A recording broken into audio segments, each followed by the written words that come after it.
Good morning and welcome to the Mike Graham Show. It is now 7 o'clock, Friday, the 20th of March. It's hard to believe how fast the time is going. As you can see from the two clocks behind me, the international clock and the clock for London are at the same time. And that only happens like, what, twice a day?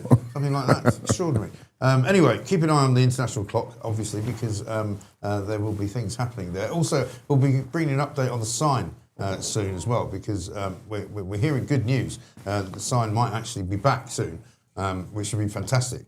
And obviously, you know, the studio has not been the same without it. So we'll bring it out as fast as we can and as quickly as we can. We will update you. I've got Rafe Huddlemain with me this morning. Rafe, very good morning to you. Good morning. Some fantastic stories on the front pages, all of them very much dominated, again, still by what is going on. Not so much now in the Gulf as what is going on in the sort of energy markets. The stock market fell dramatically yesterday. Everybody's worried about their petrol prices going up. Everybody's worried about their heating oil prices going up. I'm worried about my microphone here because it's not been sorted properly. Never mind, I've done that. So we've got Netanyahu calling for the ground invasion of Iran because he now says that he doesn't think that they can dislodge the Ayatollahs and the mullahs without actually having to put boots on the ground. And whether or not those are American boots, which I doubt, whether or not they're Israeli boots, we don't know. The Saudis are now threatening to strike Iran itself. The Iran war unleashes a mortgage shock, according to the Daily Mail,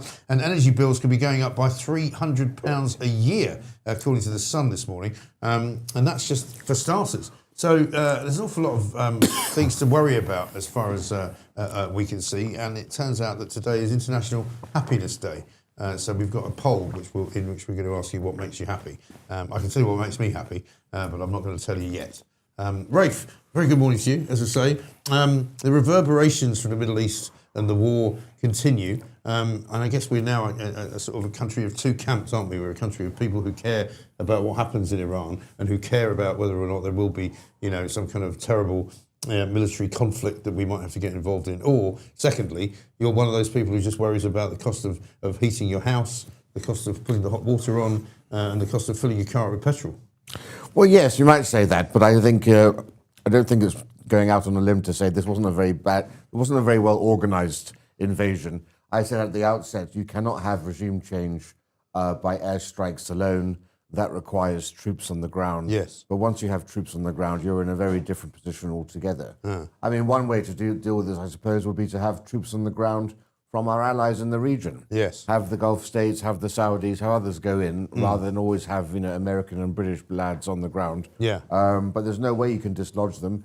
And it just seems to me as if the Ayatollah and the regime has actually been strengthened through all of this. I mean, they may not have any missile launchers or anything else, but they still have, of course, more than enough forces to keep any protesters at bay. And so it just seems as if their resilience has been quite an embarrassment to Israel. Right. And also for them, as long as they can keep control of the Straits of Hormuz and therefore stop any kind of commercial traffic from going through it, you know, they're winning. But this just goes to what I was saying, how badly organised this was. They should have had enough American ships and might in the area, not just to support the offensive, but actually to guard the straits there. I mean, it's not as if this hasn't happened before. 1984, Reagan had faced exactly the same thing, and they used their ships at the time. They were warned about this, and the fact that they didn't think about the possible long-term implications for energy it just boggles the mind. Yeah, I know. And so where does it all go then? Because obviously Donald Trump is not a man who would like to be outsmarted, for example. He would not like to wish to walk away from an encounter with Iran having not won it, because, you know, he likes to declare victory even if he hasn't got it. So where does it go from here, do you think? Well, at the end of the day, American politics always decides everything in geopolitics, and we are only 6 months away from the midterm elections. The Republicans already have the smallest majority in recent history, and this is the first war, I think, in American history where the American public haven't lined up behind their leader. We haven't seen that before. So he is hemorrhaging support. His MAGA base, of course, did not wanted an end to forever wars. I think Trump thought if you knock off Iran, you will bring about an end to forever wars. But it hasn't quite worked. I mean, it seemed like a good idea at the time, because, I mean, I've always been one of those who said you can't I take Israel's side on this. You can't allow a country to coexist in the Middle East while threatening at the same time all of the countries around it. You can't have a country which masterminds all sorts of terrorist attacks around the world and bankrolls Hamas and bankrolls Hezbollah. You can't allow that kind of malevolent force to exist in the world. But you either get rid of it or you don't. Yeah. Well, the thing is, from Israel's perspective, this is perfectly fine because Iran is a state dedicated to obliterating you. Yes. Obliterating you. So Israel will be very happy to go in there every couple of years and do this. Yes. Just keep them weak, keep going in. But of course, that doesn't work in the West the same way. Not only morally and emotionally, but also, of course, when you see mortgage prices going up, when you see the effects of £300 energy bills increasing, there are consequences to all of this. But I think the looming disaster of the midterm elections and, of course, the alienation of his base means that Trump will find an exit. But he can't be seen to leave too quickly, lest anyone thinks that he's chickened out. Yeah, right, exactly right. Because we watched Benjamin Netanyahu last night, who gave a press conference, who basically said, and I thought he made quite a good point, where he basically said, look, people who are against us doing this are saying, well, they haven't really got a nuclear deterrent yet. They haven't really got the capability to send a ballistic missile to Florida. But, why are we going to wait until they have? Why don't we stop them from doing it before they get there? If Iran had a nuclear weapon, they would have used it by now, I think. I think they would have used it on Iran. Yes. On Israel, rather, during this whole conflict here. So just goes to show you, this is a pariah state. It is a curse. The regime needs to be wiped off the face of the earth. But, for example, I've heard nothing recently from Reza Pahlavi, the person we were all told was the guy who was going to come back in, the son of the late Shah of Iran, would be a transitional figure around people who could coalesce on the opposition forces. I think the fact that he's staying silent speaks volumes because I think even he realizes now this is perhaps not as great as it was at the beginning. So do you think that this was a bit of a miscalculation in terms of intelligence then? Because surely you would have thought the American intelligence units and the Israeli intelligence units would have known that if you're going to go after these guys, the IRGC and the Ayatollahs, and you're going to kill off the top level of the theocracy, if you like, surely they would have known that this could have been the end result. Well, I knew it was. Many people did. And I don't have the vast resources of the American state behind me. I think Israel was going in and America lined up behind it. And essentially, I think a lot of it was a lot of alpha males, boys with toys, I have to say, in the White House saying, we're going to go in and get them. And we've seen this before. The Americans are great at airstrikes. They're great at the first few days of an invasion, and then they declare victory. You remember George Bush, on the aircraft carrier, declaring victory about 8 years before it actually ended. And also, let's not forget the ignominious exit from both Vietnam and Afghanistan. So this is it. It's always the question must always be, what is the plan after the first day? And unfortunately, the fact that they still, after all of the problems with Afghanistan and with Vietnam and with Iraq, that they still made that same mistake again, just really boggles the mind. And do you think there's also a kind of a paucity of knowledge about the way that Middle Eastern countries operate, in the sense that, I've got friends who live in the Middle East, and they say, there's a fundamental misunderstanding from Western governments as to how the Arab world works. It's a very curious world sometimes, you might say, and I don't mean that in any kind of racist way. I just mean that it's very, very difficult to pin down a government in the Middle East, because they're very good at dodging you. They're very good at kind of obfuscating the situation, or going, well, you might do that, but we're going over here now. And there's just and Iran's a big country, very powerful country, huge land mass, big population, and they're not just a rollover, are they? And I think it's unforgivable after the Iraq War, 9/11, that there aren't actually more experts on the Middle East advising. One of the great things about the British Empire was when we were top dog in America's place, we had so many Arabists in the Foreign Office, people like Lawrence of Arabia and others, who actually really understood the culture it, exactly, of these places. because it is a different world. It's a different world. And you see it as well, people like Steve Witkoff and others, I'm afraid, these are property business developers. They don't have any background in dealing with Russia, dealing with the Middle East, and it's so easy, therefore, for great powers like Russia and people in the Middle East to take advantage of that naivety for their own ends. And I think it is amateurish, and I think it's naive. And of course, when you are the world's biggest power and you're supposed to be essentially leading the free world. It's quite worrying, actually, that we don't have that sort of expertise where you can realize and call out. But it goes back a long way. I remember Madeleine Albright said, we don't do kings in America. Right. And she refused, for example, in Afghanistan. You could have brought peace there much earlier, I think, if you had restored Zahir Shah, the last king of Afghanistan. He was still regarded as father of the nation after he'd been sent into exile.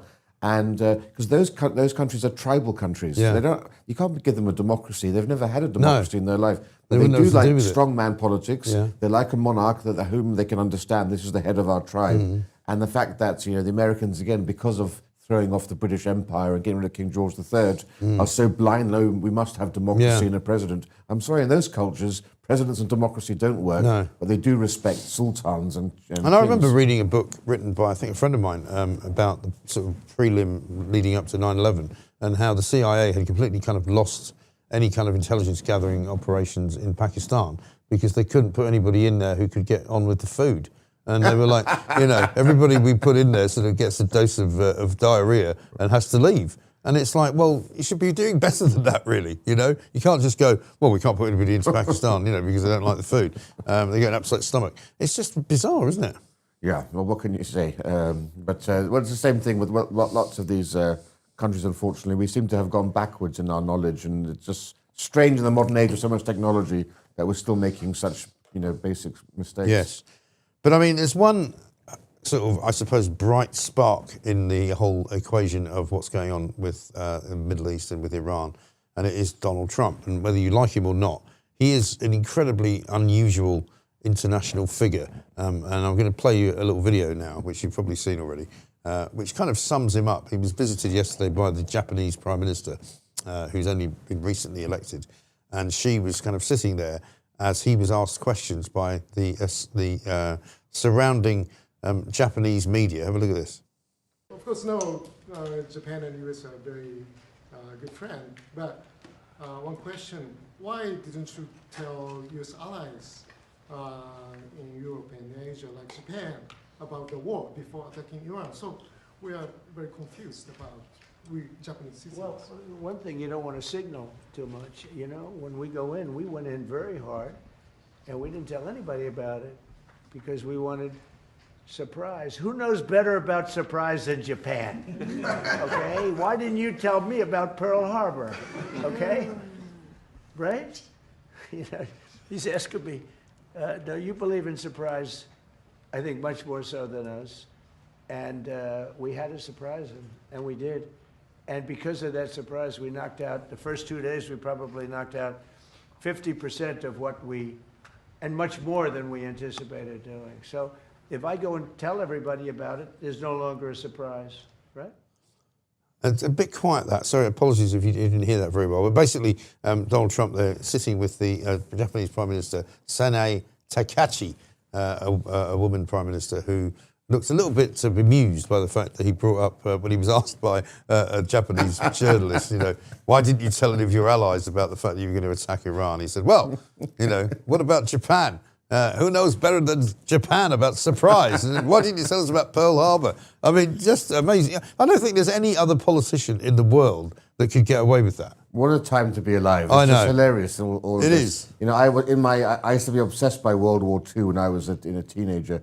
And I think I was around 30 when I stopped bringing up World War II when I met a German. I just couldn't. I say, you must not mention the war. And every time I met a German, I would just feel compelled at some point to make some reference. And the fact that he's still doing it at this age is quite remarkable. Right. I mean, people are messaging in now. The Japanese Prime Minister is looking at the reporter and thinking, what did you expect him to say? And I think that's probably true, because I think there are people who understand the way that Donald Trump's mind works. And therefore, depending on what outcome you want, there are things you can say and things maybe you can't say. But he's so unpredictable, isn't he? Well, we said the same thing with Boris Johnson. These are two people who did things that anyone else did it. It would be immediate career suicide. Yeah. But yeah, everyone expects this now. Some people find it outrageous. Other people find it hilarious. Some people are bemused. But at least it spices up a morning at 7 a.m. I think so. It takes our mind off Iran as well, which is always a good thing. A couple of other stories to mention. We're still very much in the weeds of the whole Peter Mandelson scenario. We saw this week, once again, that Keir Starmer was unable to answer 6 times. He was asked during Prime Minister's questions whether or not he'd actually had a conversation with Peter Mandelson, whether or not he'd actually asked him anything or seen him or had a phone call with him. When he said that, Peter Mandelson lied to me, Kemi Badenoch quite rightly asked the question, well, if you didn't speak to him, how did he lie to you exactly? And this morning's story would appear to be that the ethics chief in the civil service offered to interview Peter Mandelson, and he was rebuffed by the powers that be inside Downing Street, and Keir Starmer's aide said, no, that's not necessary. So the story kind of thickens, doesn't it? Yeah. Well, it's Morgan McSweeney again. Yeah. His fingerprints are all over this. Mandelson was basically the mentor to McSweeney, and the degree of incompetence here, and also the degree. I think it's worse than incompetence. The degree of risk that they knew at this point that he had stayed with Epstein after he had been released from prison. Yes. There were also questions about Mandelson's links to Russia and China. He was consulting, had companies. All of this was identified by the civil service. Now, we're normally criticizing the civil service. They did their job here. Yeah. They said, look, we've already done this initial due diligence, but we'll also do a proper due diligence report, and we'll give it to you. And who in their right mind wouldn't say, you know what, that might be a good idea? Yeah. Let's just, Even if it was just a covering your arse exercise, you would think that the Downing Street guys would go, okay, good, let's bring the ethics department in, you guys can go through it. But it begins to look now for me as if Keir Starmer wanted Mandelson to have the job no matter what. Yeah. He didn't want anybody to question it. He didn't want anybody to put a sort of spanner in the works or a roadblock in the way. And therefore he sort of basically overrode everybody in order to make it expedited and in order to make it happen quicker. Yeah, no, that's absolutely what happened. They just wanted to get our man in there. They thought, look, Trump is a maverick, Mandelson's a maverick. Yeah. They can work together, and these guys will actually form some sort of bromance. Well, and I suppose they can chat about Epstein when they want to. Yeah. But that didn't really work, did it? But the cover-up is still going. Yeah. Because we were supposed to have this great release of documents about everything. One person's documents have not been released. Right. Morgan McSweeney. Yes. We don't have a single text, a single WhatsApp message, a single piece of paper of anything. And we know that he was actually the middleman here. Yeah. He was the one negotiating the whole thing. Yeah, I watched a video last night from the House of Lords, and I'm not sure who the woman is, but she's an ex Downing Street aide, apparently, who's now in the House of Lords. I probably should recognise her, but I didn't. Who got up and said, basically, questioning the Labour kind of opposite number in the House of Lords, about 60 separate documents which involve Morgan McSweeney and Mandelson, which have disappeared from the file. Which everybody was going, well, where are they? How have they been redacted? What's that all about? Well, some people are saying, well, it's because there's a police investigation underway. But, I mean, we have to really start thinking about what's going on in this country, because you don't find this sort of stuff in America. No. Same thing with reporting on court cases. You can't report on a court case in case it prejudices a trial. I'm sorry, other countries are able to do this. Of course. I don't know why we are being denied, because if we did have all of this information now, I suppose it would be even more damning, and it might put even more pressure on Starmer to resign. Of course, the Iran war is great for him now, because so much attention has gone away. Had the Iran war not been on the front pages of the paper, it would all be about Starmer and Mandelson still. You remember Partygate? Course. That carried on forever and ever. This is far more serious than having a slice of birthday cake. Yeah. And he's now thinks that he's basically been strengthened by the fact that he didn't want to go into the Iran war. And now suddenly, Starmer sees himself in a better position than he was in a month ago. I mean, can you believe that there is this now school of thought which is actually saying Keir Starmer is clearly the most mature politician in the world because he decided, quite rightly, not to go in behind President Trump, decided not to give them the support that they wanted, that they asked for, and therefore he now looks like some kind of sage. I don't buy that. He didn't do it because he didn't have the wherewithal. We didn't send any ships to the Gulf, not because he wanted not to send them, but because we didn't have any to send. Yeah, HMS, whatever it's called, Dragon, is still on the way, isn't it? He's a snivelling coward who's presiding over basically a mythical shadow fleet.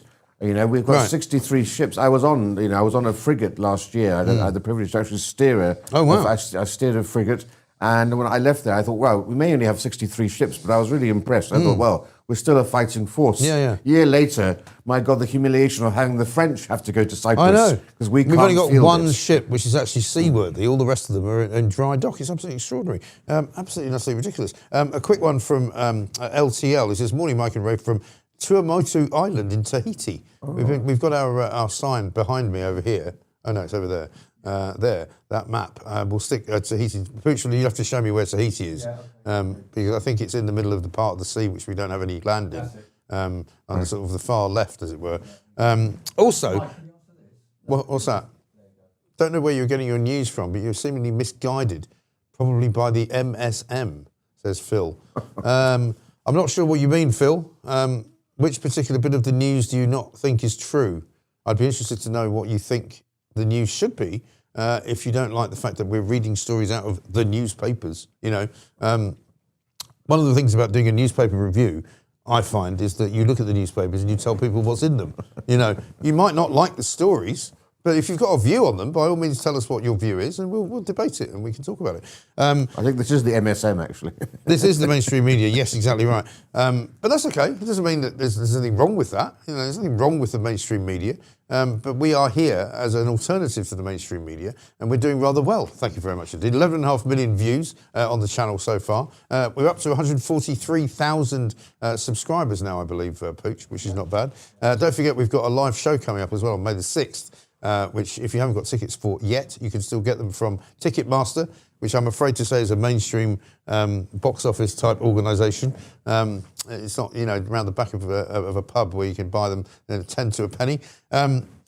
And on the same subject of the Epstein sort of cover-up, you've got Prince Andrew on the front pages again in the Times, in where it says the police inquiry into Andrew Mountbatten Windsor is likely to now widen beyond the offence of misconduct in public office, because I think they're learning, as we said at the time, it's quite a difficult charge to make stick, because you have to argue that he was, one, complicit in trying to mislead the public, but also two, he was in fact a public servant, servant of the government. So they're now saying that they might have to go into sort of more different areas like corruption and various other places, you know?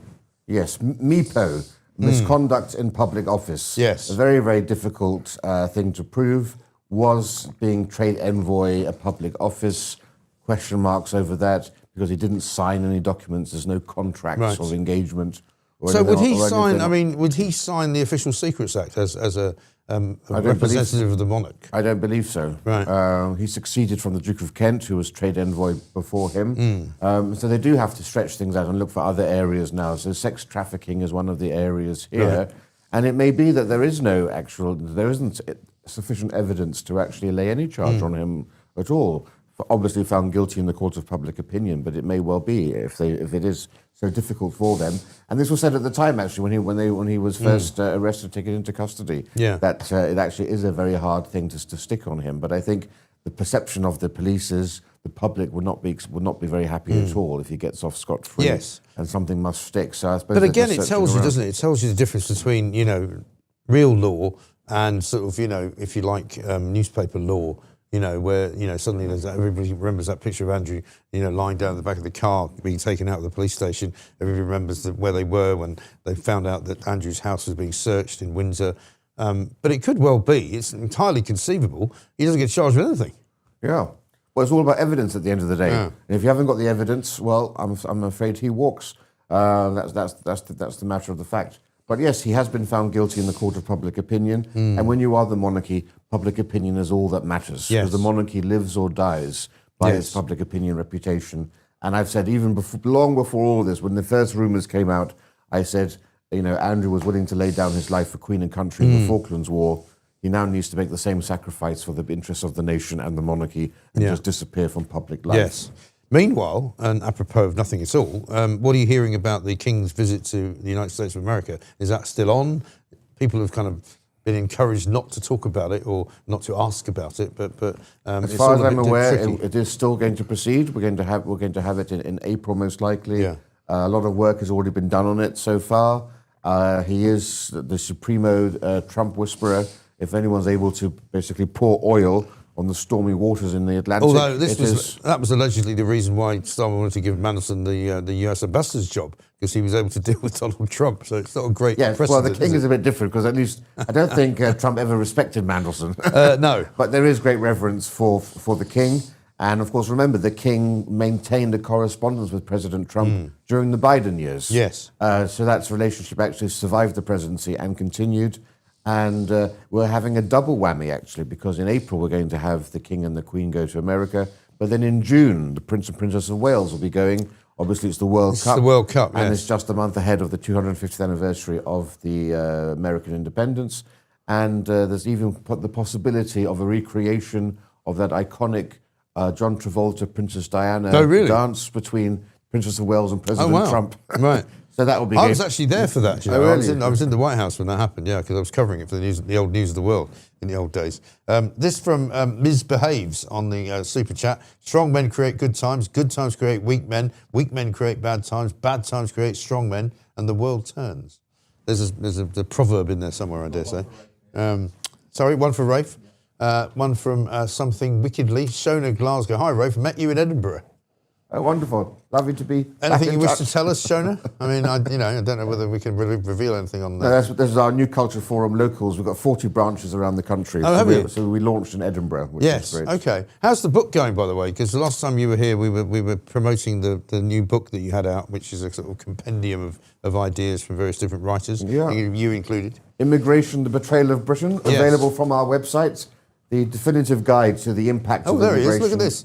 This is how good the My gosh, research this is department great is. There it product is. Look, placement. you just wave it in front So of the camera. yes, so if you want to really, Brilliant. if you want to equip yourselves with the knowledge about how immigration is destroying our country culturally, socially, demographically, economically, that's the book for you. Absolutely brilliant. I mean, it's as if we know what we're doing this, isn't it? It's really good. The check's in the post. Including, of course, a story in The Sun today, which is on page, I think, 20-something, in which it reveals that Shabana Mahmood and her new one-in, one-out scheme, right, has failed so miserably. It's a left-hand page, I think, somewhere. Has failed so miserably that the people who have been sent out back to France have now started coming back in lorries. Yeah, I mean, it's a complete shambles. Yeah, I'll And see if I can find it. Give it to me. it's a complete shambles. And the worst thing, of course, now is that Angela Rayner's threats to Starmer, it looks like Starmer's going to backtrack and do a U-turn on all of these semi-draconian policies. They come back in on lorries. Coming back in lorries, which is what we always said they would do, because, I mean, we always knew if, for example, you were going to pay people to leave the country, as we have done for quite some time now, there's no guarantee they won't come back. You don't sort of, they don't seem to sort of stamp them. It's like if you go out of a nightclub and you've got the wristband, you can come back in. It's a sort of similar system where you basically go, right, off you go, here's 5,000 quid, disappear off back to Eritrea, where you won't be able to earn that in about 3 years. And then whenever you feel like it, you just come back. But, I mean, the whole idea of one in, one out, I mean, this is like using a teaspoon to empty a swimming pool. It's ridiculous, We have a huge crisis here. This is going to achieve nothing at all. Yeah. Also, remember, the Boris wave, Yes. 4.8 million people were given visas within 3 years. As of January of this year, the first tranche became eligible for indefinite leave to remain, which means social housing, benefits, they're eligible for all of that. Yeah. This is a demographic time bomb that's about to happen. We had 7% of the country change in 3 years. So we have so many people in this country who are basically going to be costing us tens of billions of pounds. Starmer realises that, and Mahmood, so they wanted to increase indefinite leave to remain to 10 years. Yeah. So you don't get it after 5 years. Now, as I warned last month, we get stories that because of Angela Rayner, they may backtrack. They may actually get rid of the 10-year, and people basically every month will be getting eligibility for our indefinite leave to remain and benefits. This is an absolute nightmare. Starmer is in hock to the Islamic vote, and he's in hock to the Green Party, people who are fleeing, and to his backbenchers. Yes, exactly right. And let's have a look at what Sadiq Khan had to say about Eid yesterday, because, of course, he's been in the news this week for having that big iftar in the middle of Trafalgar Square, which is the direct result, by the way, of all of this mass immigration. Because, when I was growing up in the 70s and in the 80s, there weren't enough Muslims to put in Trafalgar Square to have a bleeding iftar. But have a look at what Sadiq Khan had to say yesterday. Assalamu alaikum and Eid Mubarak. I want to send my warmest wishes to everyone celebrating Eid. Eid al-Fitr marks the end of Ramadan, a month of fasting, prayers, charity and reflection. Throughout Ramadan, we've seen incredible acts of kindness from our Muslim communities, fundraising for those in need, caring for the vulnerable and giving generously to the charitable causes both in London and around the world. This Eid, our thoughts and prayers are, of course, with all those innocent civilians suffering because of war and violence in Iran, Sudan, Ukraine, Lebanon, Gaza, and the wider Middle East region. I know many Londoners right now will be fearing for the safety of family and loved ones. As a city, we stand with you in our hope that peace can prevail. In difficult times, I've drawn strength from the decency and selflessness of London's communities who never fail to bring light and hope to us all. I'm incredibly proud to be mayor of such an outward-looking and open-hearted city. We're the first city in the Western world to host a Ramadan lights display. And over the years, we've hosted iftars at historic sites across London, including St Paul's Cathedral, Tower Bridge, the Royal Albert Hall, and right here in Trafalgar Square. As we witness the rise of divisive movements seeking to peddle prejudice and spread hate, we're for an antidote to those ugly forces. And as we come together to celebrate Eid, I want to remind all Londoners that no matter who you are or what religion you follow, you are loved and wanted here. From my family to yours, Eid Mubarak.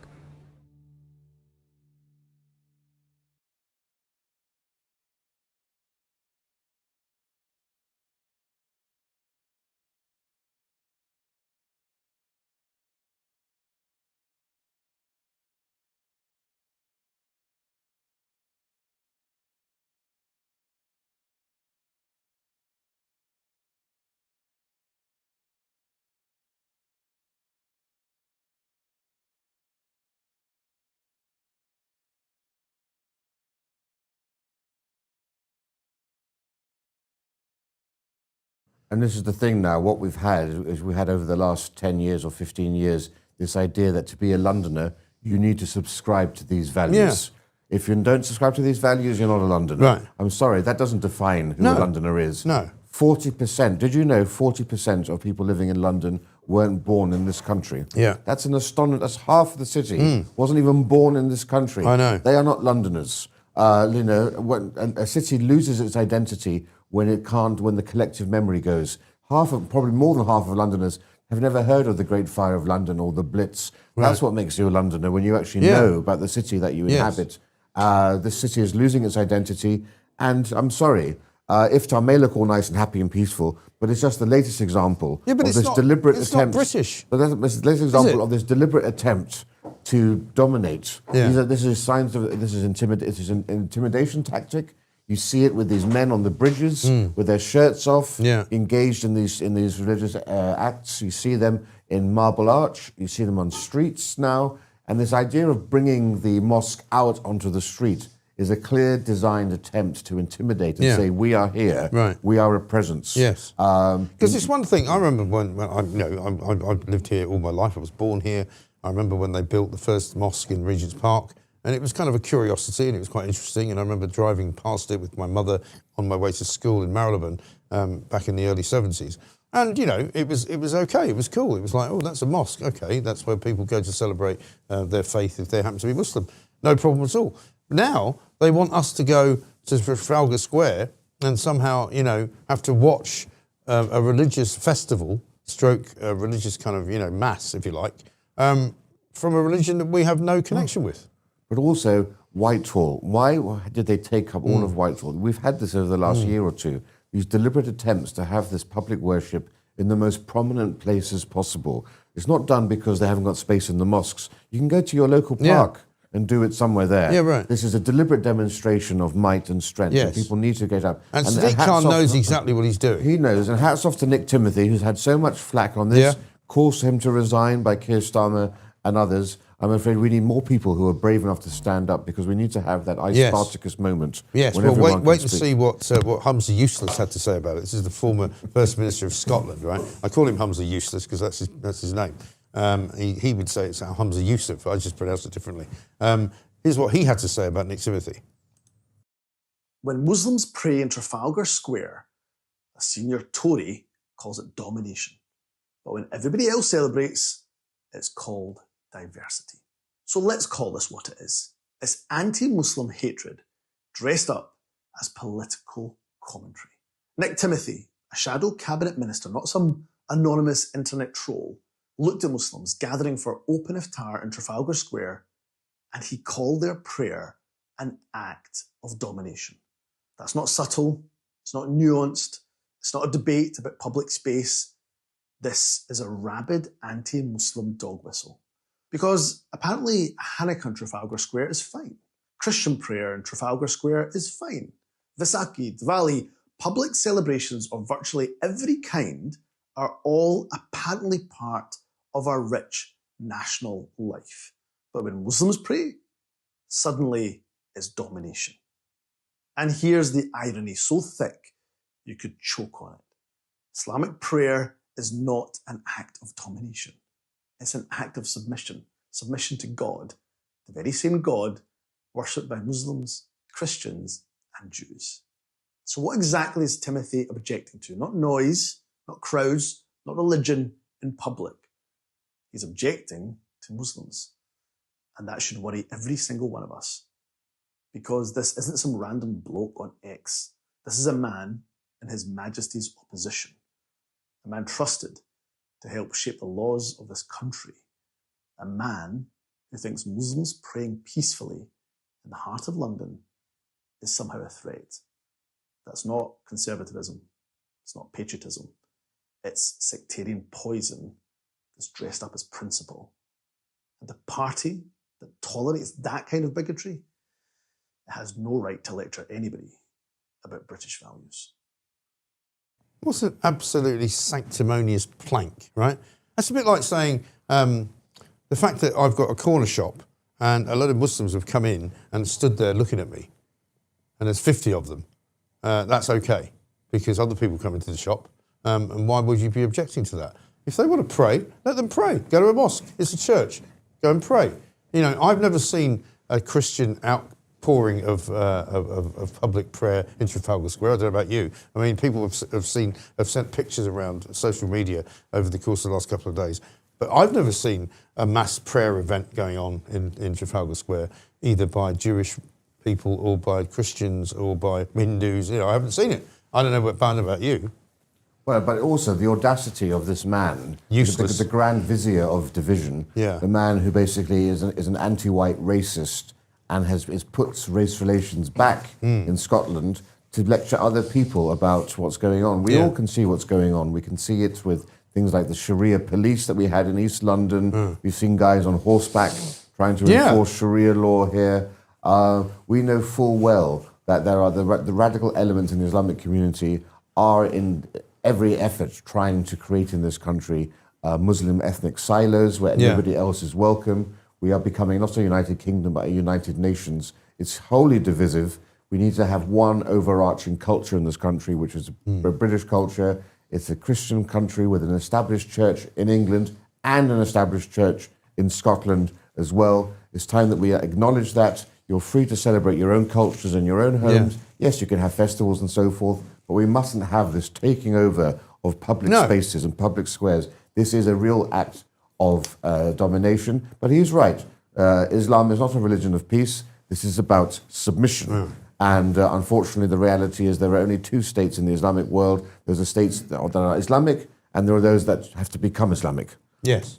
And Nigel Farage is in the papers today. He was speaking in Scotland, funnily enough, last night, in which he was saying that, you know, it's time to ban this kind of mass, religious gathering for Muslims. Because, you know, what's it for? Well, if it's not for just intimidating people, what's it for? Like I said, if you want to go and pray, go in the bloody church, go in the mosque. But it's getting to the point now where an average person can't walk around the streets of London without being constantly afflicted by this stuff.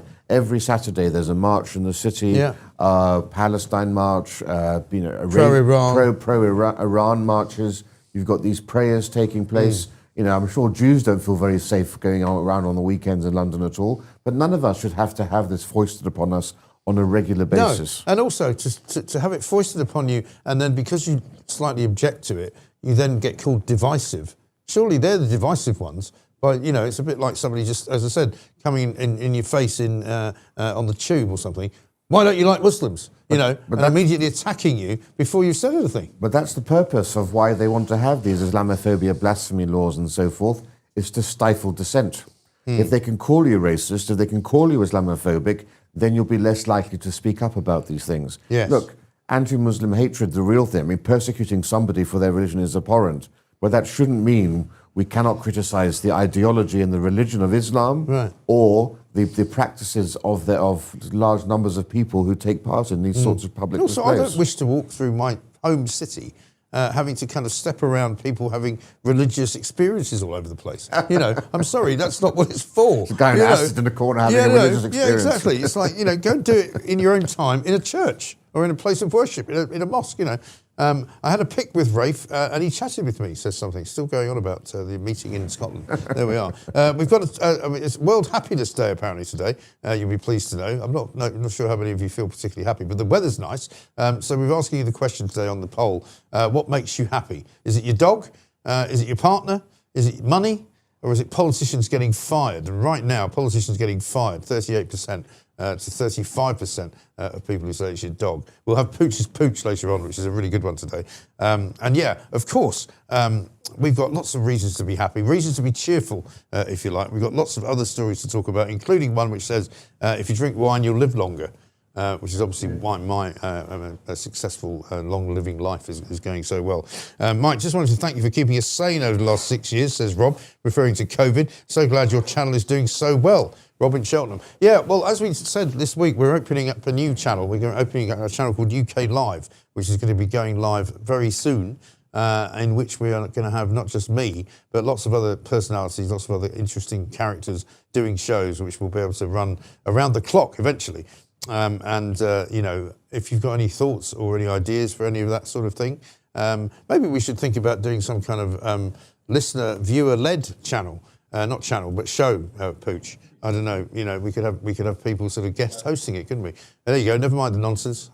Subscribe to UK Live. Somebody said to me yesterday that, you know, there was a court case regarding the title of that Sex Pistols album, which was actually Never Mind the Bollocks, and it was ruled apparently in the High Court that that was not an obscene word.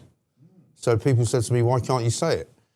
And the reason we try not to swear now is because we found out over the course of time that if you swear on YouTube, you get not just demonetised, but you get sort of, you know, you get 18 rated, so you get adult ratings, which mean that you don't get to as many places as you would otherwise want to do. So that's really the reason why we try not to swear. So there we are. Anyway, coming up, Catherine McBride is here. She's got an OBE, believe it or not. Philip Kisley's coming up. Paul Embry as well. Christian Drogan from the Watchmen organisation. Lisa Francesca Nand as well on the travel business. She'll be telling us what to do if you've got a ticket to go to Dubai and the airline isn't now flying there because BA have stopped flying to Dubai, which I'm sure is not going to be pleasing too many people in the tourist business, but there we are. Rafe Harder-Manku, thank you very much indeed. Once again, the book, Immigration, The Betrayal of Britain. If you want to get your hands on it, you can get it from the New Culture Forum and places. Mike's hair is starting to look like he's building a time machine out of a DeLorean, says Jeff. I like it. I'm apparently getting it cut on Friday, okay? That's as much as I can say. I've joined NCF Locals and bought Rafe's book. I can thoroughly recommend it. NCF, of course, the New Culture Forum says Luby Lou. Well done. It's, you know, the great sort of revenge against what I can only describe as the march of ignorance is to be informed and to be intellectually stimulated by the New Culture Forum. There's nobody better. So go and join it and give them some money as well while you're at it. We'll be back after this. Is it the news? It's news, isn't it? Edward Hughes time. Let's find out what's going on. Thanks, MG. Let's take it to the bridge. I'm Edward Hughes, and this is your news. The major story dominating UK headlines is a rapidly spreading meningitis outbreak in Kent, now declared a national incident with around 20 cases confirmed, including 2 tragic deaths, one a University of Kent student and one schoolgirl. Health authorities have issued an urgent alert for doctors across England to watch for symptoms, while thousands of students and others queue for vaccinations and antibiotics amid growing concern over its link to a local nightclub. Politically, newspaper front pages scrutinised Labour's migrant plans, while tensions simmer within the party.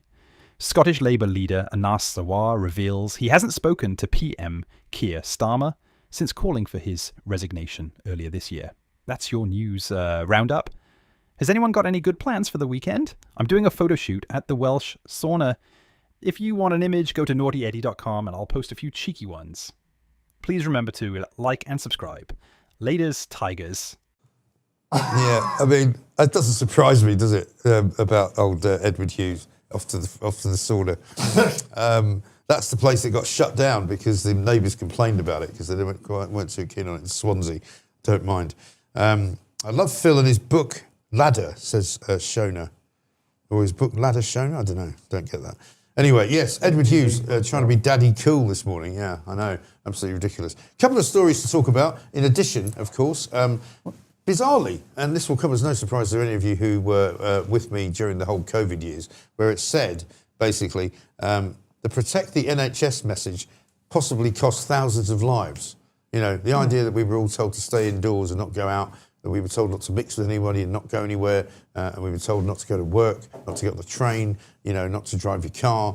According to a report now coming out of the COVID inquiry, that may have cost thousands of lives, which is kind of what we said at the time. But I'm delighted to say Catherine McBride is here. Catherine, very good morning to you. Good morning. I must apologise to you. I must start by apologising because I think the last time we tried to get you on the show, we had that issue where we couldn't hear you, but you could hear us. Yeah. And I remember you were down the line and I was sitting here with Kelvin McKenzie going, "What's going on? We can't hear anything." So, That's so all I'm right. terribly I sorry enjoyed about listening to you and Kelvin, and you were able to keep tap dancing. And, we did do a you lot of didn't- tap dancing, yes. It's Yeah, kind of what we're good at because you need to do it. But anyway, welcome. Good to see you. I guess we should begin with a story we haven't actually covered yet. We'll get to Netanyahu and Iran and all of that.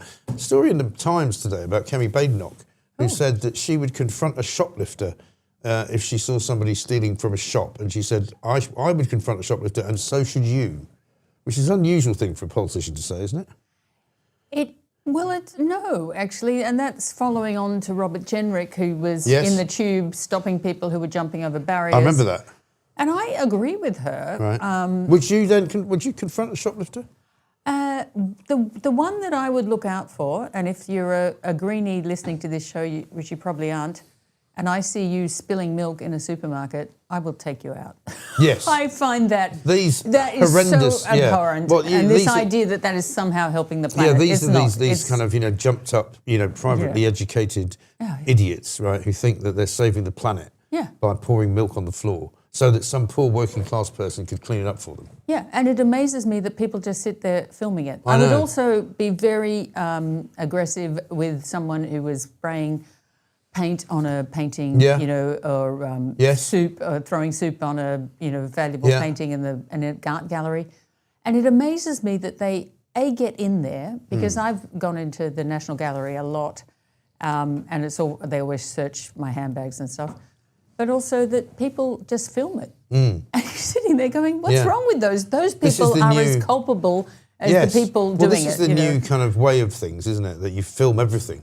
Yeah. That, you see, And you there don't was stop it. You there don't was a stand up picture- and say, oh, that's terrible. Yeah, there was a picture on the papers the other day of this lovely street in Notting Hill, which happens to have a lot of blossom trees in it, Yeah. And it was literally riddled with about half a dozen people filming themselves in front of the blossom so that they could put it on Instagram. And you just think, what's happened to society? What's happened to the world? That, it's like, I have to put a picture of myself out in this street because it's trendy. I mean, I had a similar experience where it was at London Bridge Station. And I was going home actually one afternoon, and this guy who I'm gonna be given probably pelters for saying this, but he looked like a migrant, was coming through the barrier without paying. Yeah. Right? And he was sort of pushing the gate open like that. And he came through the barrier and I shoved him and I said, "Pay your bloody way."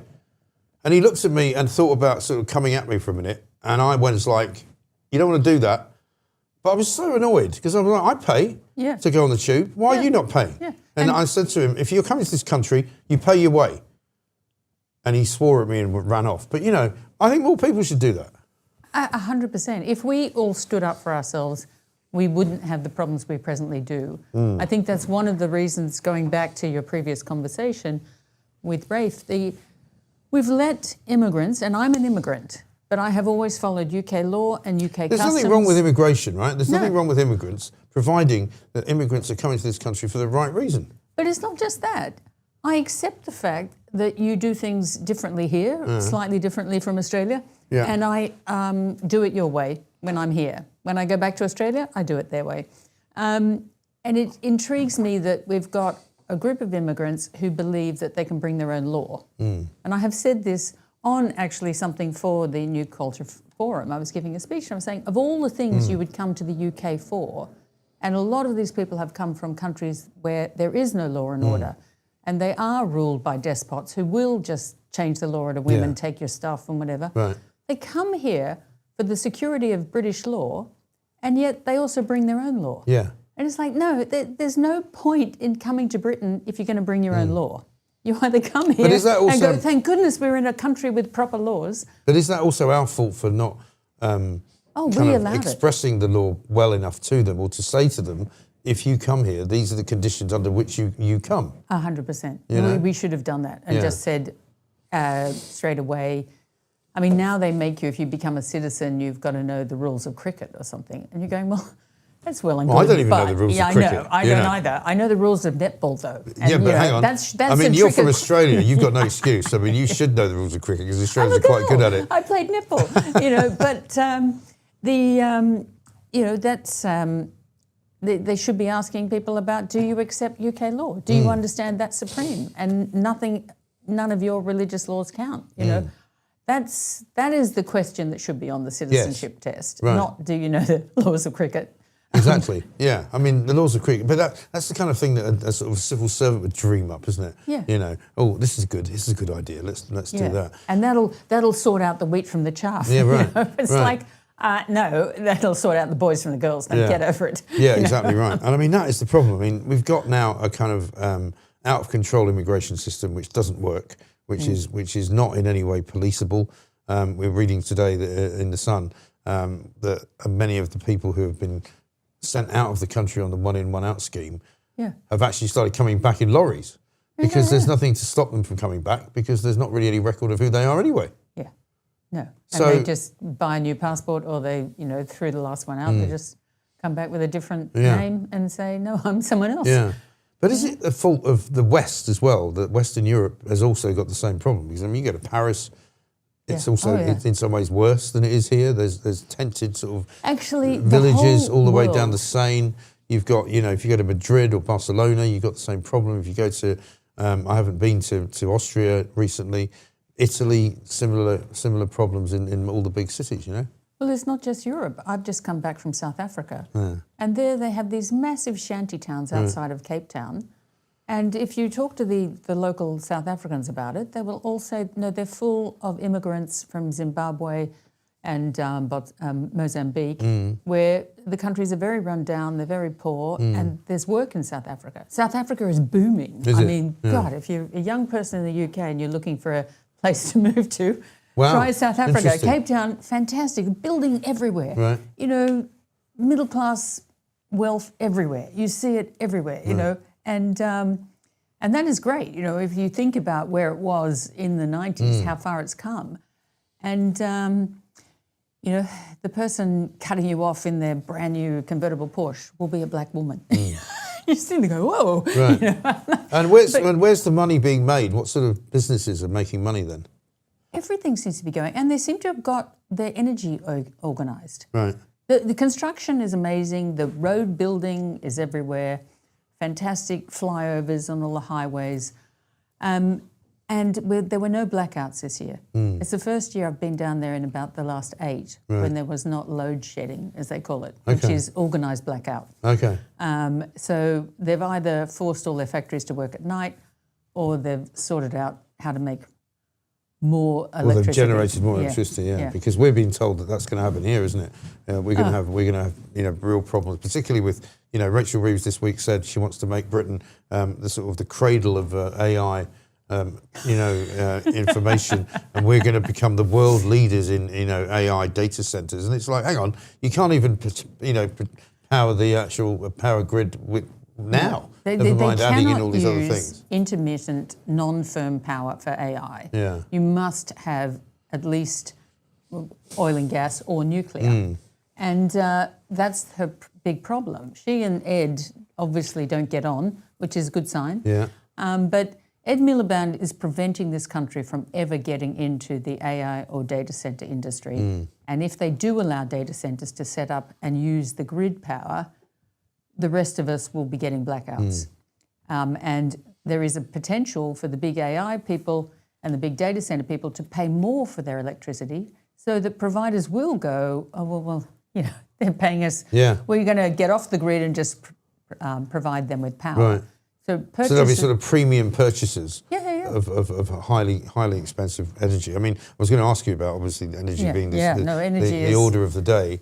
We're seeing on the front page of The Sun, bills could be going up by as much as £300 a year. I think that's probably on the low side, to be honest, the way things are going. And there's no end in sight, it seems to me. I've given up looking at my pension and given up looking at the stock market because it's just too depressing. But, everything's just going like that. Well, that's because you're not invested in oil. You've got to get in the commodity markets, I haven't got any money left. It's all gone. Oh, well, that's a pity. You know. But because someone was sending me charts this morning from Bloomberg on the diesel price, which in Europe has gone up by 85%, and the US even, it's gone up by 50%, which is kind of crazy because the big difference between this crisis and previous ones is the US is now the biggest exporter of oil and gas. Yeah. And so they shouldn't be having a problem. But because the people in Asia are desperately short of all oil, gas and coal, that they import most of it. I mean, Japan's biggest 5 exports are crude oil, refined oil, coal, gas, liquid natural gas. It's and wood chip, rather. That's the 5th one. That's what they need. And they get it all from the Gulf area. Right. So they are bidding up US stocks, Canadian stocks, etc. Because the US and Canada together are completely self-sufficient. Yeah.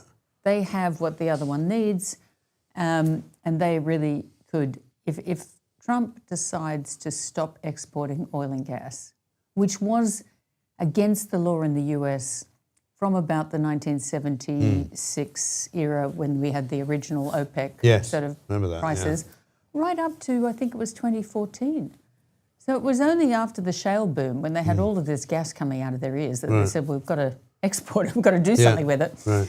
So it would be very easy for them to just put that back on and go, no, US, we want to keep low prices in the US, we're just going to stop exporting it. Well, I mean, I'm told by my friends in the US that basically it's no longer as volatile in the markets there as it is here, for example. Where heating oil has gone from, say, £250 for 500 litres of heating oil to about 800 quid. Yeah. And it's not showing any signs of going down. Well, it won't. And all we hear from Ed Miliband is, well, we're not going to tolerate price gouging. Oh, really? Aren't you? Well, it's a bit late for that, mate, isn't it?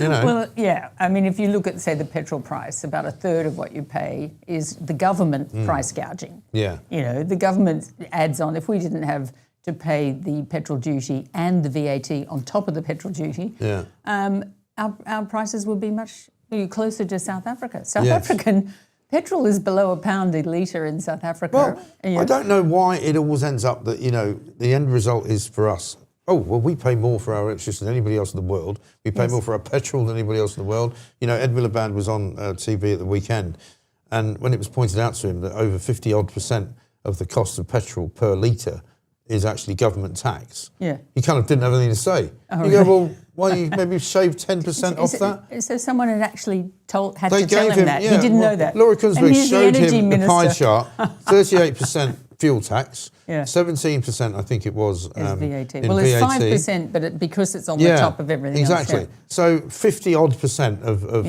the price of petrol per litre is government tax. Yeah. And you go, well, you can actually directly control that. Yes. You could say, Yeah. reduce it by 20%. Oh, easily. And then give people a bit of money back. Yeah. But no. So where does this all end? I mean, when do we see some kind Look, we could end it quite quickly respite? By changing our attitude to North Sea oil and gas. Yes. I've just written a massive paper that will be coming out soon all about this, because we have the North Sea, and people have been trying to pretend that the North Sea has run out of oil and gas. That isn't true, and it's never been true. Norway has continued to explore and continues to find new oil and gas fields. They've found 2 so far in January this year. Right. They found about 25 last year. It's the idea that not hard our to side find. of no, and one of their newest finds is right beside the line. Right. The chances that gas field doesn't run into UK water is zero. Right. Yeah. And yet Ed Miliband is closing these people down. He's refusing to let them locate new fields unless they can tie it into existing fields. And even that was forced on him. He didn't even want to do that. Yeah.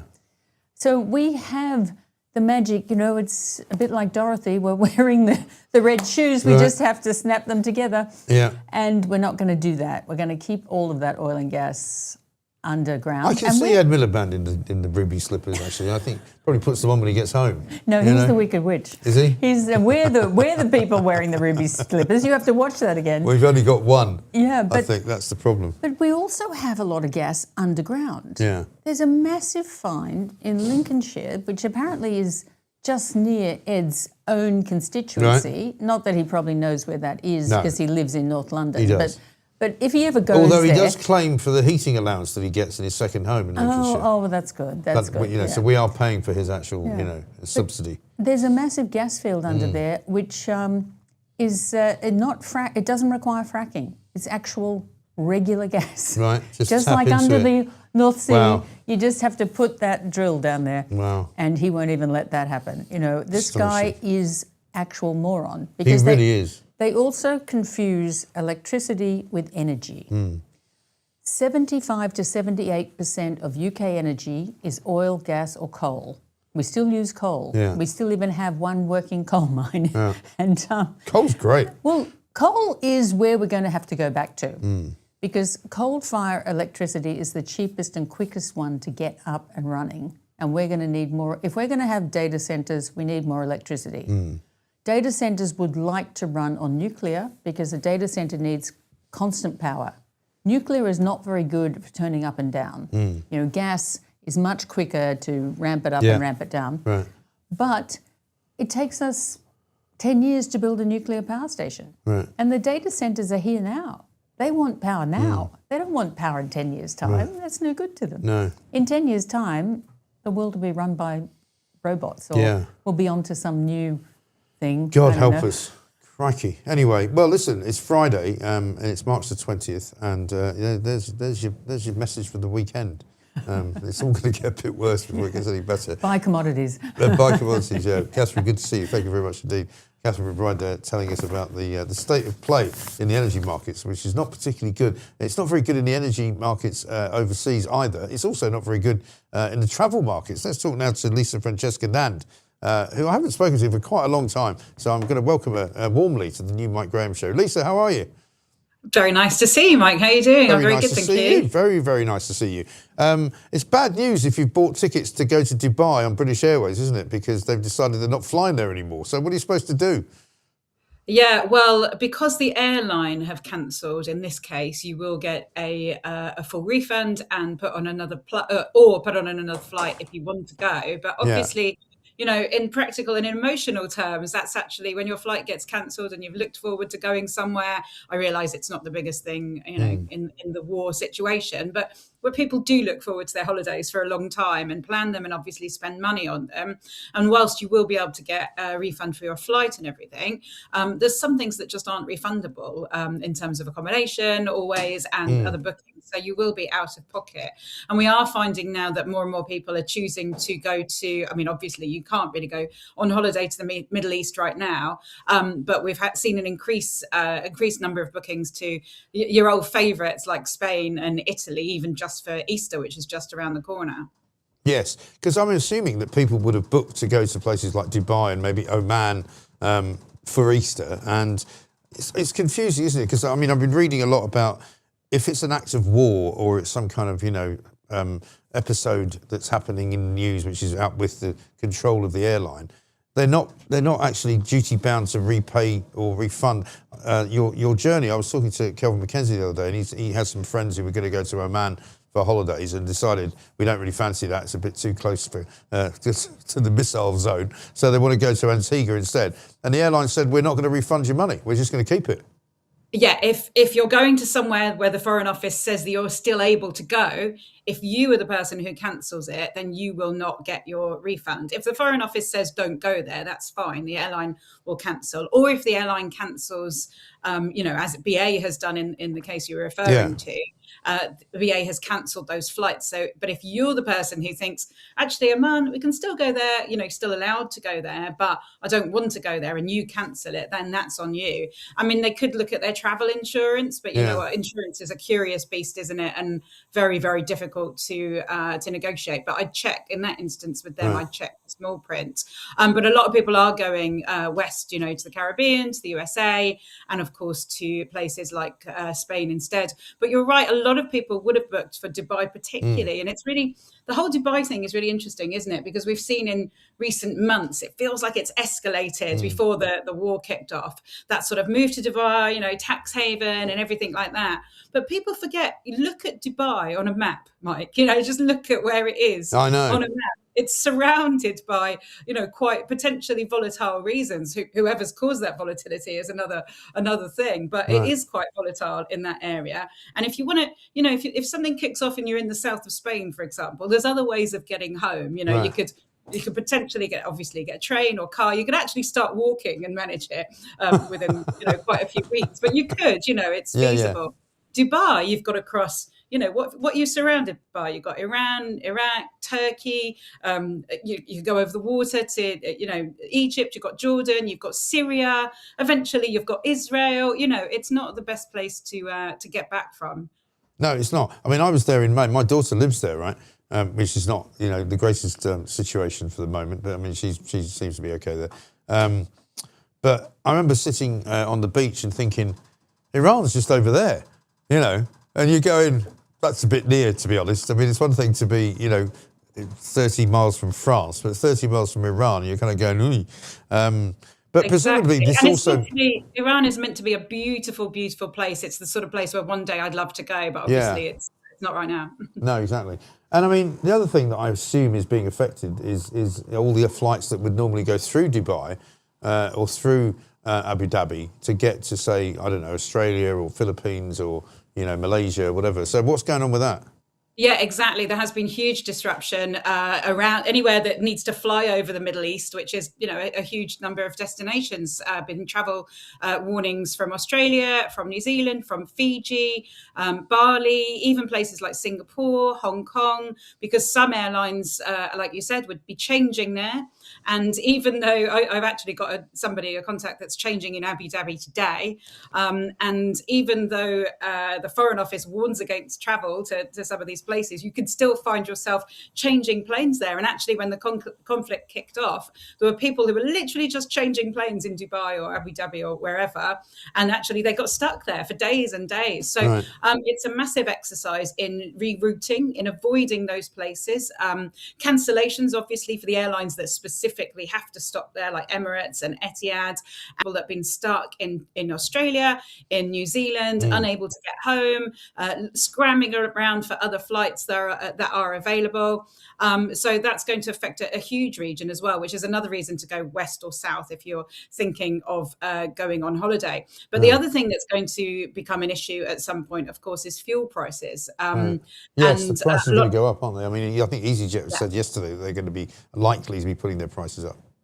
Yeah, absolutely. A lot of airlines do buy in their fuel at a certain price a bit in advance. So it might not be something that happens immediately. And of course, we don't know how long this situation is ongoing. But of course, fuel costs are going to, you know, if this crisis goes on quite a long time, fuel costs are going to rise, even for the airlines. And that will have an impact on the price of your holidays. Yes. I mean, she must be psychic, my daughter, because she's just sent me a message while I'm talking to you saying, we're going to the Straits of Hormuz for a staycation this weekend. I'm like, what? What are you talking about? She's going, it's where she said basically where she used to go diving. She used to dive a lot, right? She's going, we'll try and avoid all mines placed by the Iranians. She's obviously got the Graham mentality, which is, you know, we'll just hope for the best and, you know. Yeah, exactly. I mean, get on your bike and go down to the beach. But what about places like, say, Turkey and Cyprus, for example? Because obviously... Yeah, well, Turkey and Cyprus, you know, we're still allowed to travel there. And I'm sure many people are going there right now and having a lovely holiday. But people will be put off going there. And they, you know, the numbers are starting... I'm a travel agent as well now. And the numbers are starting to show that people actually think that Turkey and Cyprus are just a little bit too close. Again, look at them on a map. You know, they are very... Well, I remember when I went to Turkey for the first time a few years ago when the kids were a little bit smaller. for one of those all-inclusive resorts, in Antalya or somewhere. And I remember thinking, crikey, Syria's not very far away, and you kind of don't think about it. You think of Turkey as a sort of European country, but it's really right in the middle of it. Yeah, we treat it like we treat Spain and Greece and, even Cyprus as well, and obviously there's British connections to Cyprus. And, when you look at it geographically, and talking of Syria, I was invited on a press trip to Syria just before the Syrian conflict. I can't remember what year it was. It was 2009, maybe something like that. And I was so looking forward to go because a fellow journalist had just been on one before and it looked amazing, all that history, all that culture. Incredible food and incredible hospitality, and it's just such a shame. Obviously, there's more reasons to worry about it, for people who've lived in these places. But for tourism and for people who want to visit these beautiful, beautiful countries, and where people are overall living peacefully in many ways, it is a massive shame that we can't go there. No, exactly right. Well, listen, it's going to be another interesting year, isn't it? What's your if people want to get in touch with your travel agency, how do they do that? Yeah, so I'm actually selling travel myself, but I've also recruited a team of about 120 people who are in my business now. Wow. Some of it using it for the perks, because we have a lot of perks, Mike. Okay. So think about, and other using it as a big business. So you can best contact for me is probably Instagram, Lisa Francesca Nand. Okay. Fantastic. Well, it's really good to see you, and you're looking great, and hopefully thriving. And whatever. Are you still spending a lot of time in Spain, or not really? Yes, my mum and dad are in there, and I've one of these, and I think this expat situation happens to a lot of us. My parents are getting elderly over there now, so most visits are not they've got other practical reasons at the moment, and that's part and parcel of being an expat family, really. Yeah, no, absolutely. Well, listen, great to see you. Let's talk more often, and keep in touch. I'll see you soon, Lisa Francesca Nand. Brilliant woman, travel now, not just travel journalist, but travel agent. Maybe we should do a travel show, Pooch. What do you reckon? Round the world with Lisa Francesca Nand. That wouldn't be bad, would it? Super chats, right, let's go. It is, of course, Friday the 20th of March. This from Something Wickedly. I love Phil and his book, Ladder Shona. Yeah, I don't know what that means. And there's another one about Shona, Glasgow. My local shopkeeper says he'd like me in his shop. Okay. All right. Mike, you should contact the Orange Lodge and ask them to organise the world's biggest orange walk through Whitechapel. I'm sure Khan will allow it since he loves the world's biggest religious event. Can you imagine the Orange Lodge of sort of, Dunkeld or somewhere walking through Whitechapel would be good. Mike, please add a pin to your map for me in Cannon Rock, South Africa. It's about halfway along the coast between Cape Town and Durban. Never miss your show. Sarah, thank you very much indeed. I might need the map, Pooch, because at some point, because I've got Tahiti to do. Yeah. I've got a couple in South Africa. I've got one. I think I've got one in Europe as well to do. So yeah, well, we need people in South America. Yeah. So if you're in South America listening to the show, please tell us and let us know, because we need to populate South America. Africa, we've got a bit going on. Also, kind of the former Soviet Union is a bit blank, to be fair. We need to. No, you don't want to see Pooch. There he goes. Yeah. Apparently, somebody said that No, you can't. No. Apparently, somebody said that there was a mistake last week. Was it last week? Yeah, on Plonk of the Week, where apparently Pooch's face was seen, which is not supposed to happen, right? He's really not happy about it. He's complained to the local union organiser, who's told him we haven't got a union, so bugger off. You complain to yourself. So here's the map that we've got, right? This is cool. And so what we're going to do is put these more pins in. But you've also cleaned everything up, so I haven't got the pins anymore. Sorry. It's like remember the Odd Couple? Yeah. That's us, right? This is Walter Matthau and Jack Lemmon. That's us. Isn't it? There could be a meltdown coming. Actually, you're right. There should be a meltdown, yeah. Although we've got Philip Kisley to talk to, haven't we? Is he not here? Okay. Blind crikey, I've just had a message that I can't read out from somebody who has got a story about Turkey, but I can't. Luce has sent me a message. I can't read that out. Anyway, so I'll tell you what. Should we come back in a minute once I've stuck some pins in the map and have a meltdown, shall we?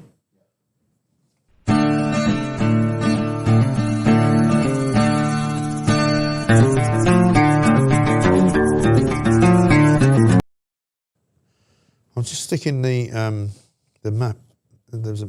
Between Durban and Cape Town, I think, is there. Right. Now, would you say that Tahiti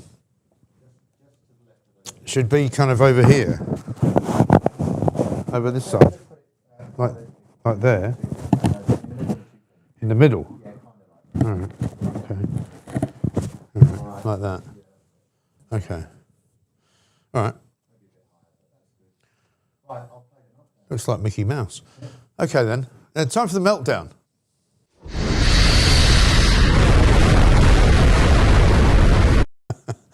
Now, we talked about this morning, Pooch and I, because I'm getting sick to death of the amount of money that is going out of my bank account as opposed to the amount of money coming in, right? Because it does it now, it sums it up now. It gives you a little number every time you sign in. It goes amount out, amount in. And it's starting to look very, very unbalanced, right? And there's a reason for that. The reason is that this government is charging more and more money for all the things that it does and trying to make us poorer, effectively, right?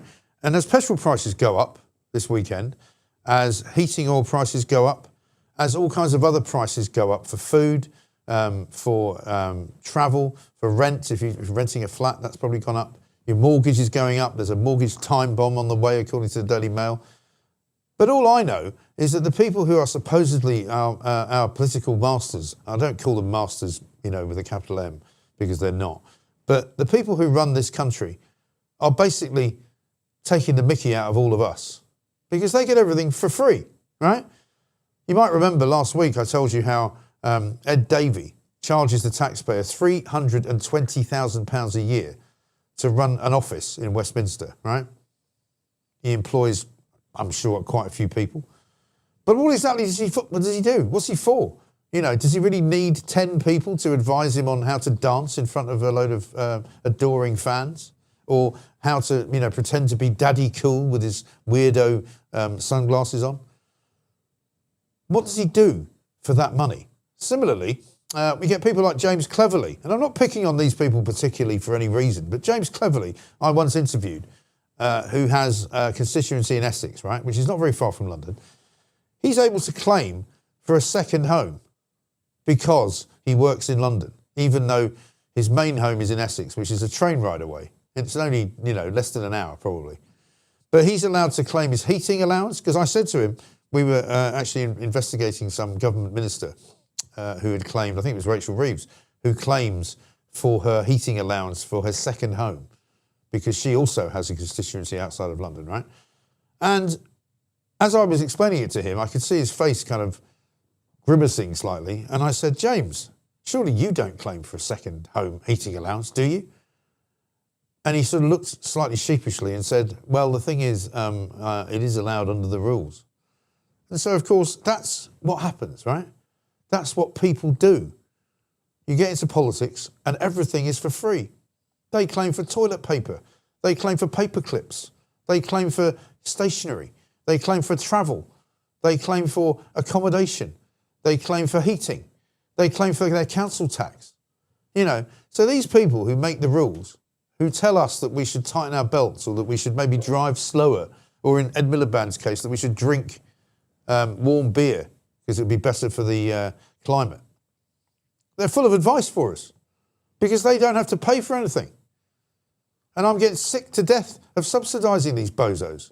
There's fewer and fewer of us and more of them. And it's not just MPs either. It's councillors.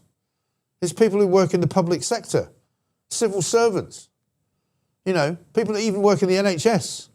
They're all working on your pound. If you go out every day and make an honest living and you're in private sector business, i.e. you drive a van, you work as a plumber, you work maybe as a shelf stacker in Tesco's, maybe you work on, building sites, or, you work in an accountancy firm. If you're working for a private sector company, you are basically bankrolling this country, because without you, there is no money. Without you, there is nothing to pay Peter Mandelson with. Without you, there's nothing to pay the migrants with. Without you, there would be no migrant hotels. Kemi Badenoch wouldn't have a salary if it wasn't for you. Keir Starmer, the man who thinks that he's in charge of the nation's kind of well-being, wouldn't be paid anything if it wasn't for the taxpayer. Angela Rayner, I'm just looking at the ticker going underneath me as we speak. Angela Rayner takes a punt on leadership. There would be no Angela Rayner without taxpayers, right? She owes the taxman loads and loads of money, but she hasn't paid it yet. Nigel Farage makes his own money, but even he is in receipt of public money.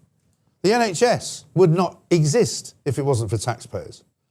And yet, every single working day, we get stooped by these people who tell us how we should be living, who tell us how we should be paying for things, who tell us how we should be tightening our belts, who tell us exactly what we should and should not do. Well, I'm sick of it. I don't know how we deal with these people. I don't know whether we can have some kind of tax strike, but it would be nice, wouldn't it? Because I've had enough. You can't squeeze me anymore. The pips are already squeaking. I'm all out. And all I get is bill after bill after bill. I just got my new council tax bill. You know. It's actually gone down a bit from last year because they charged me so much last year that I think I'm in excess. Meanwhile, the price of everything continues to rise. Oil, up. Petrol, up. Food, up. You know. Taxis, up. Buses, up. Trains, up. Everything up. Except for your wealth, which is down. So anyway, have a nice weekend.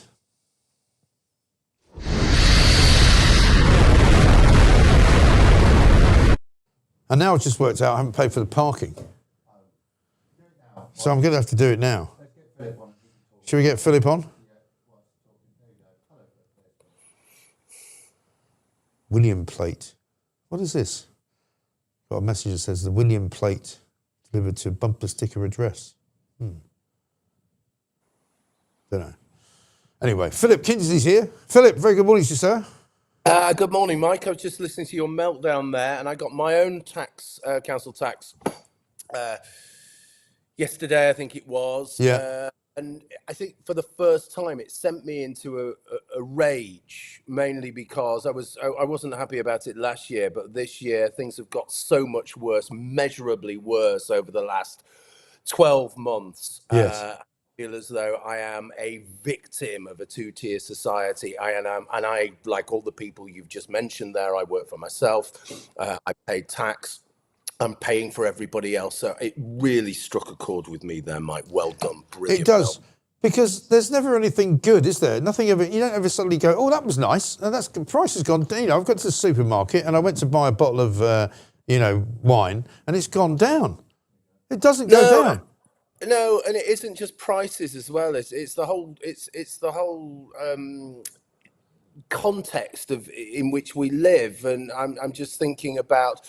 Oh, well, we're not allowed to say this, we're not allowed to say that. We have to spend an absolute fortune on police, but because there's such a terror threat all the time. And yet, with that terror threat, we've got the government saying, oh, well, if you criticize Islam at all, then you are Islamophobic. This mechanism they have of shutting you down, which actually comes from the Muslim Brotherhood story this week. And we've got to start taking the Greens very, very seriously now, because if Gorton and Denton's anything to go by, we could be looking at circa 100 Green seats in the next general election. They are talking about getting soft on terror laws, obviously, because many of their members are supportive of Islamism and Palestine action. So all of that. Well, some of them actually are terrorists. And some of them actually are terrorists. Some of them have had. One of them actually had a slave as well. Right. So it just feels as though the whole country is just grinding to a halt, and it feels as though we are actually paying for it, and it feels as though we're going to be the victims, not only of financial aggression, but cultural aggression and political aggression as well. It's just very disconcerting. Feels really weird. It does, doesn't it? And there doesn't seem to be. And again, one of the things that annoys me the most about the expenditure of the public sector is that it just gets bigger and bigger and bigger. I mean, I think we heard in the past, say, 2 weeks about the explosion in the numbers of people employed by people like Ofcom, by these kind of regulators that supposedly regulate everything that we do.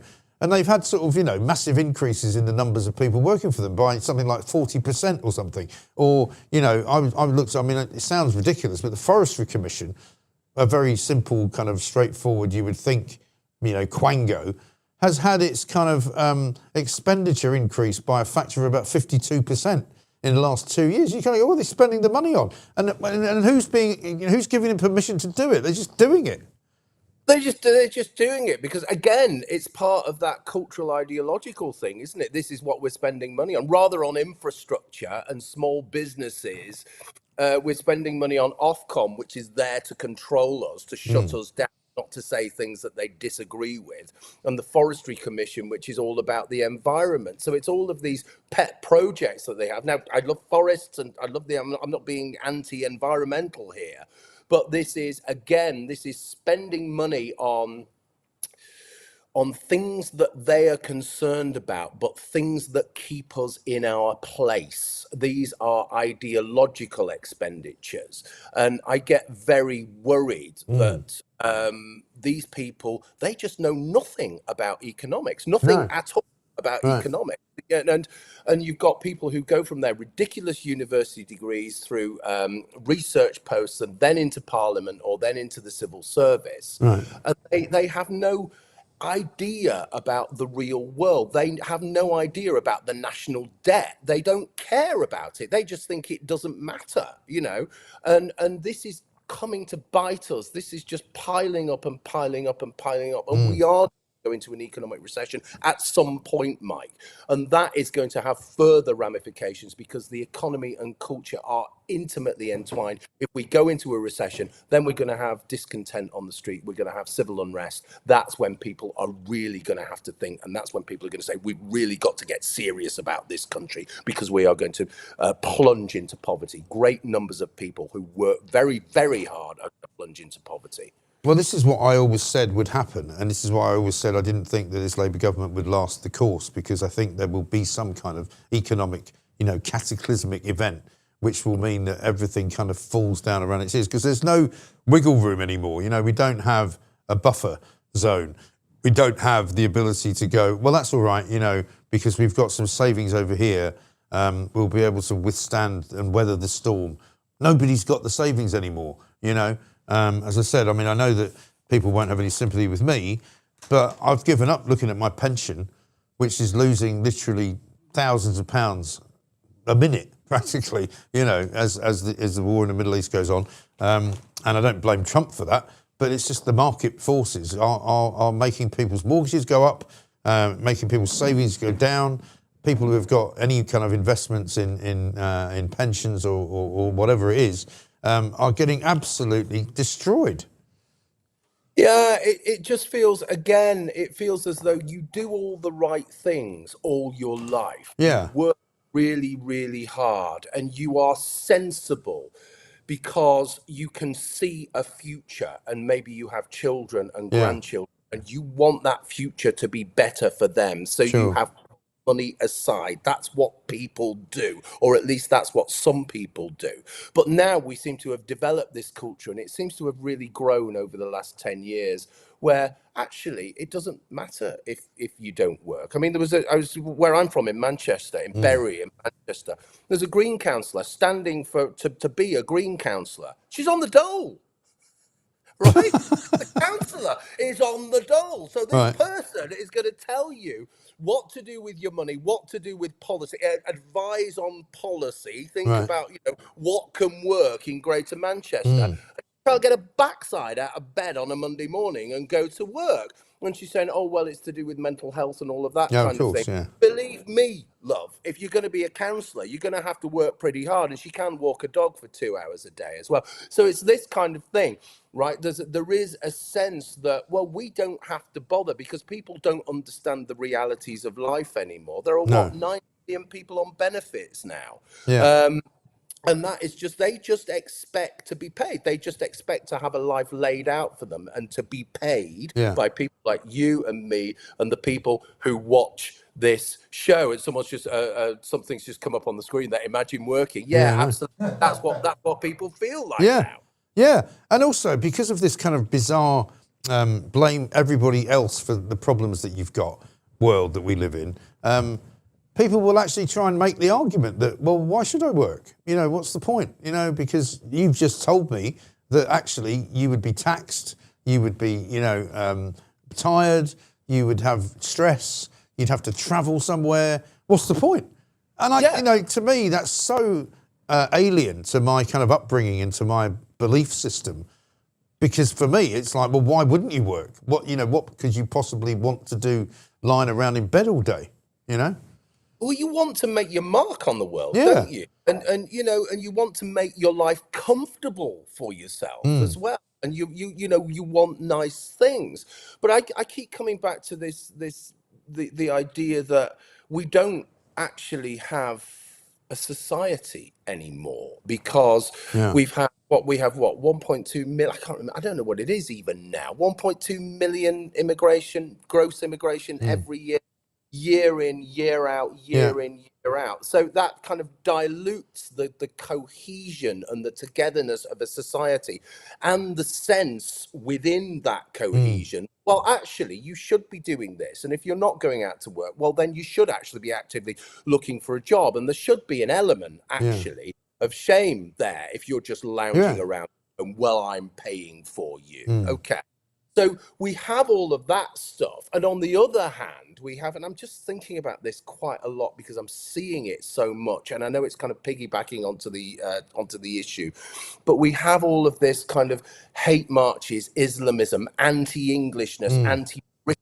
So if your whole life revolves around anti-Britishness, you're not going to want to pay into the system. You're not going to want to contribute. You're not going to want to make the system better. What you're probably going to want to do is be on the dole and filch off the system.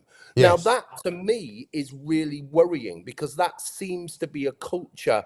People who come in with who can't speak the language, have no qualifications, who literally cannot contribute anything, come from cultures that see women as second-class citizens or barter material, and often see children as fair game for any kind of nefarious acts. So that kind of stuff is really, really worrying to me. And the whole kind of framing of that by the government, and again, I keep coming back to the Green Party because we do have to take them seriously, is, well, this is okay, bigger. What are you complaining about? You know, you racist, you know, you white supremacist. And the normies out there, the people who watch the BBC and the mainstream media, yes, will call you racist. But in the meantime, you know, their towns are being decimated, their wives and children are at risk, and the benefit system is rigged for, you know, any migrant that just washed up on the shore last week. It's really, really worrying, concerning, and we can't carry on. We can't carry on paying for it in the way we are doing,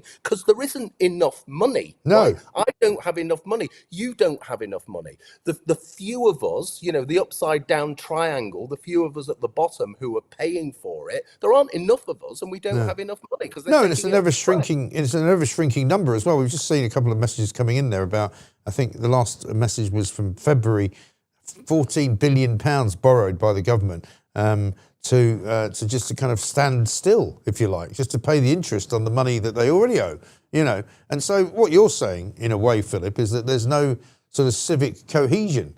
So forget about the fact that we haven't got any money. We also haven't got any reason to expect to make any money, because all we can now do is chase our own tails and pay the interest on the money we've already borrowed.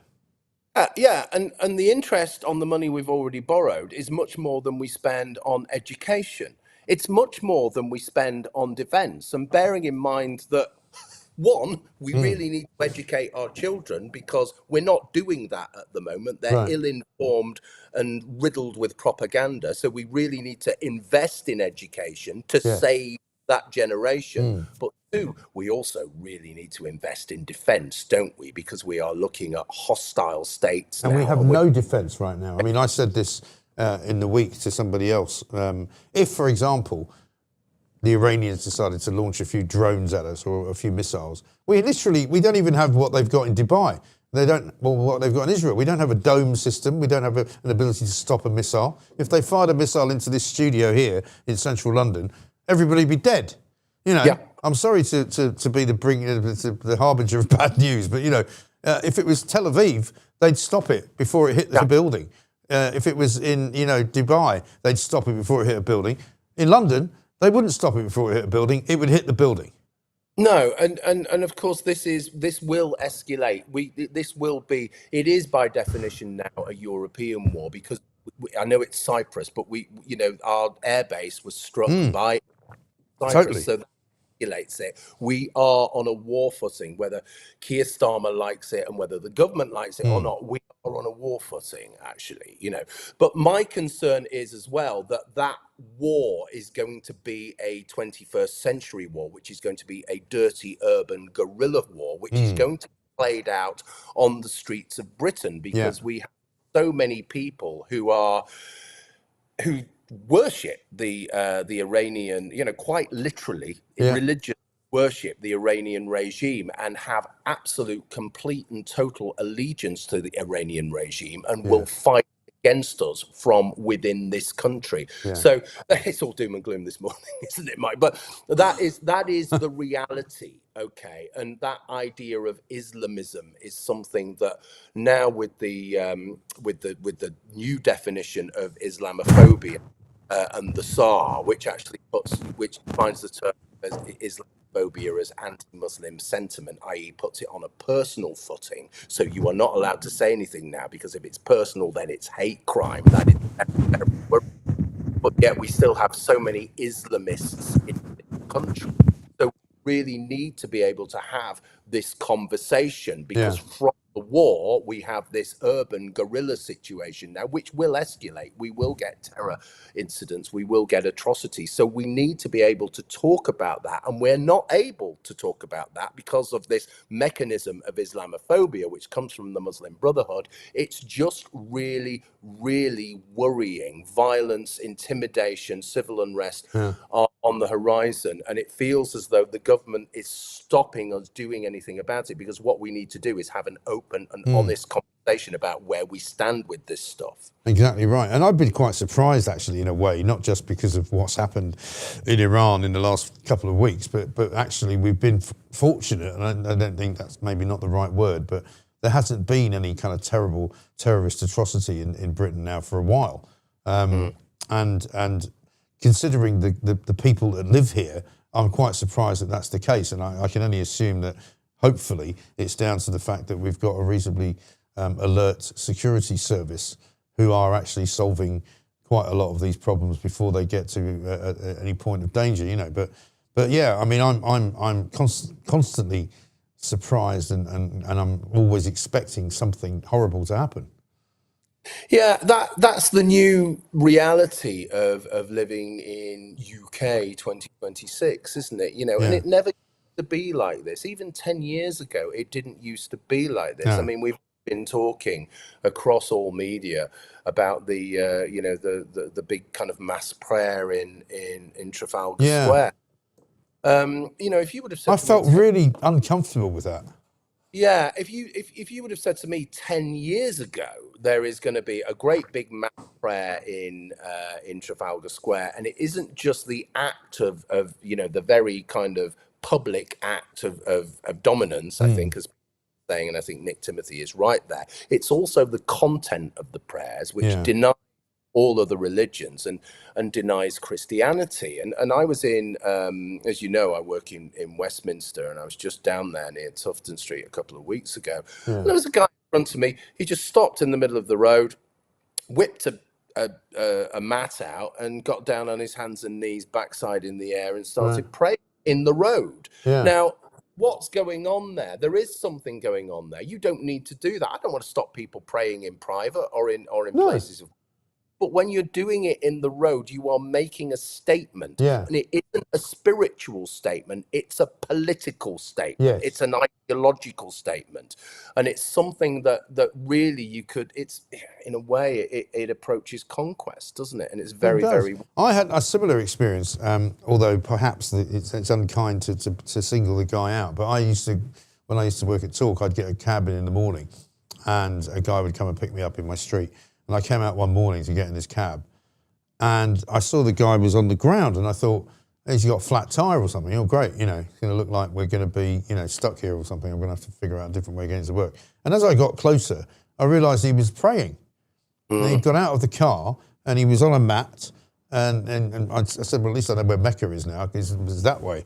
You know, and I sort of thought, I don't know what to say here. And I kind of went, good morning. And he sort of looked up at me and I'm like, what do you do? What's the praying etiquette here? I don't know. Anyway, I got in the back of the cab and he got in and I sort of said, because I'm British, I kind of went, sorry, you know, I didn't mean to interrupt you there. But no, I did mean to bloody well interrupt you. You're here to drive me to work. You're not here to get down on your bloody hands and knees and worship some ridiculous, you know, mythical character in the sky. Because the thing that I find slightly off-putting about this bloody praying is that, you know, well, what if you don't believe in God? You know, I don't wish to be assailed by people who believe in some entity that they think is running the world, who they can't prove exists. Bugger off.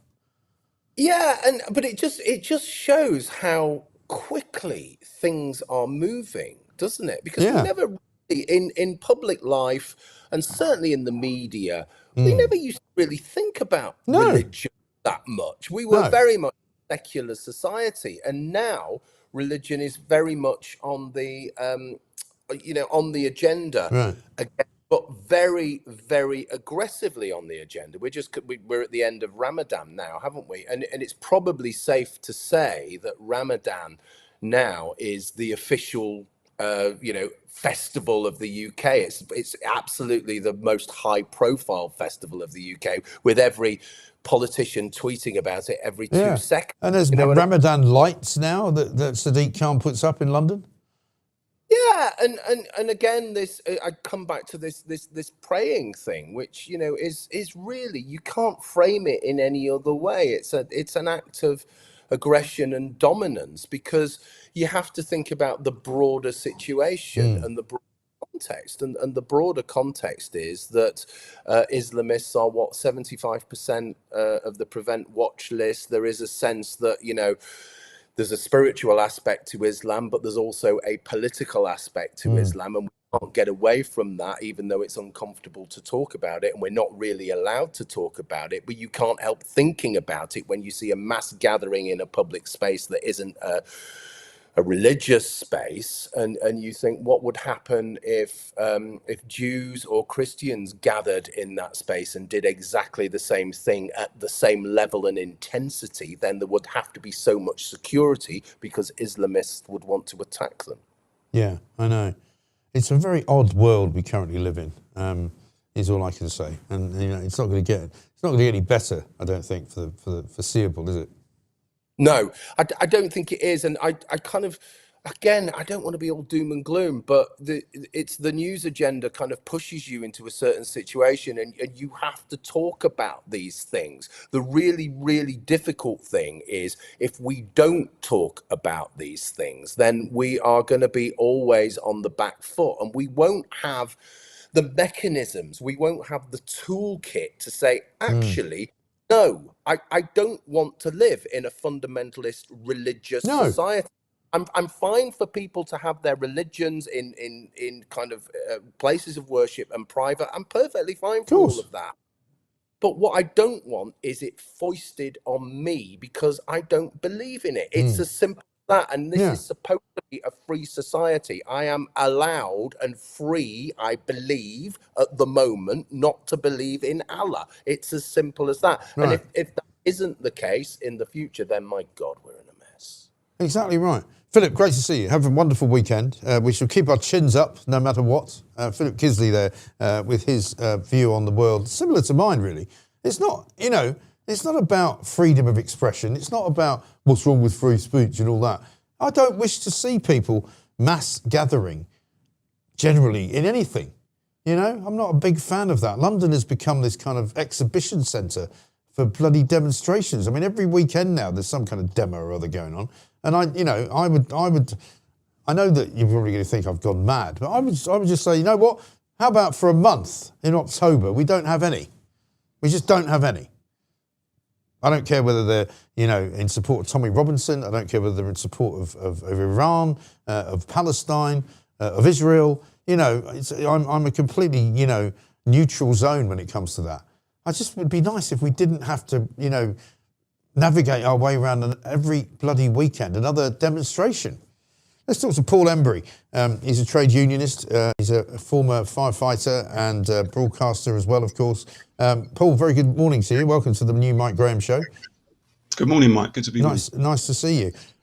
We've got lots to talk about. I mean, I don't know about you, but we're just following on from that conversation with Philip Kisley there. We've sort of become this nation of demonstrations all the time. There's just always a demo going on. There's always somebody that's got something to shout about. And I'm not happy about it particularly. I know that, the default position for all of us as Democrats is that, of course you should be able to demonstrate. Of course you should be able to say what you want. Of course you should be able to go out there.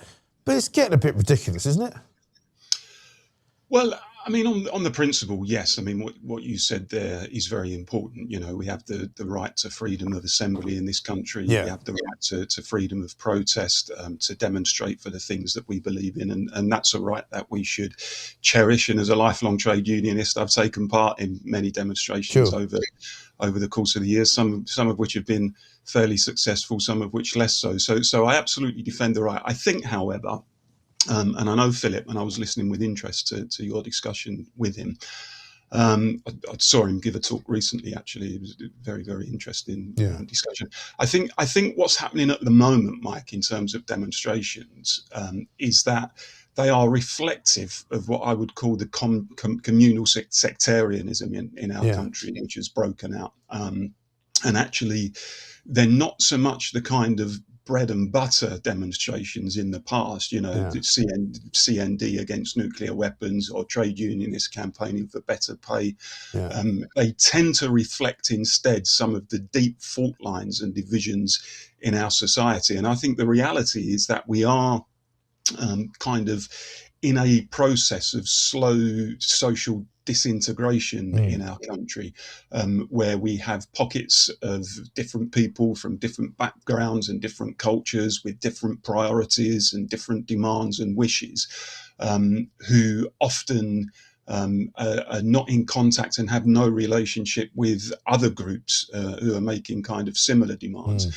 And I sense that is a phenomenon that has developed in recent years in our country. I think it's to do with a couple of things particularly. I think the impact of mass immigration in our communities has led to it. I think the impact of state-sponsored multiculturalism, where successive governments and national institutions have effectively told people you have to celebrate the fact that you are different. You have to celebrate your difference and separateness from everybody else. Surprise, surprise, we have a situation where people see themselves as part of discrete and distinct communities with no relationship to other communities in the country. That's where it's led, instead of kind of harnessing the overarching national culture, which I think all successful civilized countries do. So yes, I think you've got a point, frankly. Yeah. I mean, do you think that the overarching culture is kind of disappearing? Is there a chance that we can get it back? Is it gone? I mean, because I think a lot of people, for example, this iftar that took place in Trafalgar Square, as you say, has become a real point of conversation. And those people who think that it's a good idea are saying things like, "Oh, those people who criticise it are divisive. They're being divisive." Well, in my view, I would say it's divisive to do what I would think is a sort of fairly provocative act, which is to take a lot of Muslim men, have them pray in public, in a public place, in Trafalgar Square, an iconic part of British London history. I would say that's divisive. So where are we on that? Well, I'm as Philip was saying to you, I'm also a great believer in freedom of religion, the right of individuals to practice the faith of their choice. However, at the same time, I think there's a difference between defending private religion and public displays of religion. Now, the reality is we are nominally, at least, still a Christian country with an established church. And my view is quite straightforward. When it comes to public institutions, when it comes to decisions by public bodies that involve requests for example, public displays of religion or Ramadan lights in the West End or whatever. Public policy should be set around the established religion of the country. And if there are, for example, Muslims who wish to pray, then that's something they're entitled to do, but it's not something that's going to be backed by state or national or local institutions. And for as long as we've got an established church and an established religion, I think it's reasonable for people to say that only that particular religion should be promoted by state institutions. Now, if we move to a situation in this country where we do become secular in an official sense, then I think we should move to a situation like they have in France, which is where they are very, very rigidly secular, and politicians and public institutions and people who hold public office are not allowed to promote particular religions or to make decisions that promote particular religions. So I'm very clear on that. I'm slightly uncomfortable with what happened in Trafalgar Square, although I defend people's private right to religion for all of the reasons that I think many people have expressed in the last couple But of we've days. also been here before. I mean, I lived in Scotland for a while, right? And you'll be familiar with the whole kind of orange marching season and all of that. And they've got the same problem in Belfast, but they have to police it. They have to kind of think about it. They can't just go, you can do whatever you want. And certainly in Glasgow, they would make sure that if there was going to be an orange march, it was going to take place at an agreed time in an agreed place, and it couldn't be deliberately provocative, i.e., you couldn't walk through a Catholic area and be deliberately sort of provocative. Which sort of, it's a shame that you have to make those rules, but that's sensible to me. And I would say that what happened in Trafalgar Square this week was deliberately provocative. And therefore, I would put that in the same category as an orange march. Well, I think, you can look at it in this way. What would happen, for example, if there was a mass Christian public display of devotion and faith in a Middle Eastern city? I don't think it would be allowed, number one. And number two, if it happened impromptu, I think there would be a wild backlash against it. You could even say, Mike, what would happen if that sort of mass Christian public display of faith took place in somewhere like Bradford, for example? If it took place in Bradford within the site of the main mosque in Bradford, because the one in Trafalgar Square obviously was in the shadow of, I think it's called St Martin's in the Field, which is one of the big prominent churches in London, and it's got a national reputation, that church. And I think that people have got a legitimate right, and people who are not intolerant and people who are not kind of anti-Muslim in a personal sense, they don't hate Muslims, but they just recognize that this is a Christian country. And when it comes to decisions that promote religions in a public way, that should be reserved for the Christian faith and no other. And actually, if it comes to other religions, absolutely, we defend your right to follow those religions, but we're not going to give over public resources to allow mass displays of it. You don't have to be an intolerant bigot to come to that view. No, I think so. And you wouldn't necessarily allow it to happen, say, for example, in the middle of Golders Green or in the middle of Stamford Hill, which are well-known Jewish areas of London. And we know how the Jewish community feels at the moment in London. They feel pretty victimised. They feel pretty put upon. We see every single day evidence that they're getting discriminated against and threatened, and they feel frightened. A lot of Jewish people are living in Britain right now. And so I would say if you wouldn't allow it to happen in certain parts of London, then it shouldn't be happening in any part of London.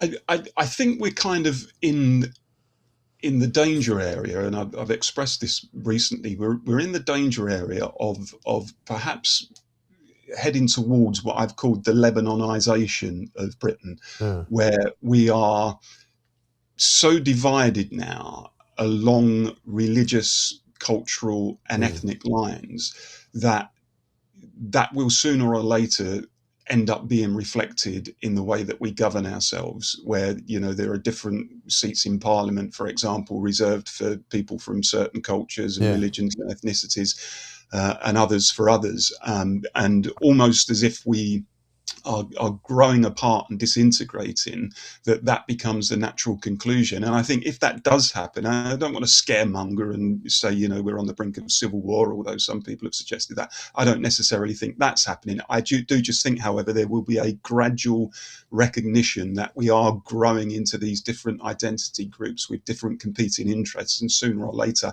that will be reflected in the way that we formally govern ourselves. Yes. I always say, Mike, that I think we would have been much better to have followed the example of Japan. Now, Japan does not obsess about multiculturalism. Japan has pretty tight rules on immigration. Japan is not ashamed to promote its own overarching dominant national culture. Yeah. But nobody would seriously argue that Japan is anything other than a peaceful, tolerant, civilized, law-governed society. So the idea that you have to encourage this sort of militant multiculturalism, you have to open your doors to mass immigration in order to prove that you're tolerant and civilized, I think is disproved with examples like Japan. But instead of following the kind of melting pot, we went for the salad bowl, where we encourage everybody to be different and encourage everybody to stay in their own identities. That hasn't been helpful. It really hasn't.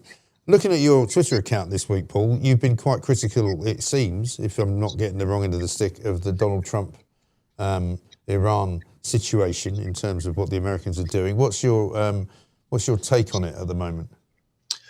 I have been, and I should preface it, Mike, by saying I was one of the few people on the left who didn't have a nervous breakdown when Donald Trump was elected, either the first time or the second time.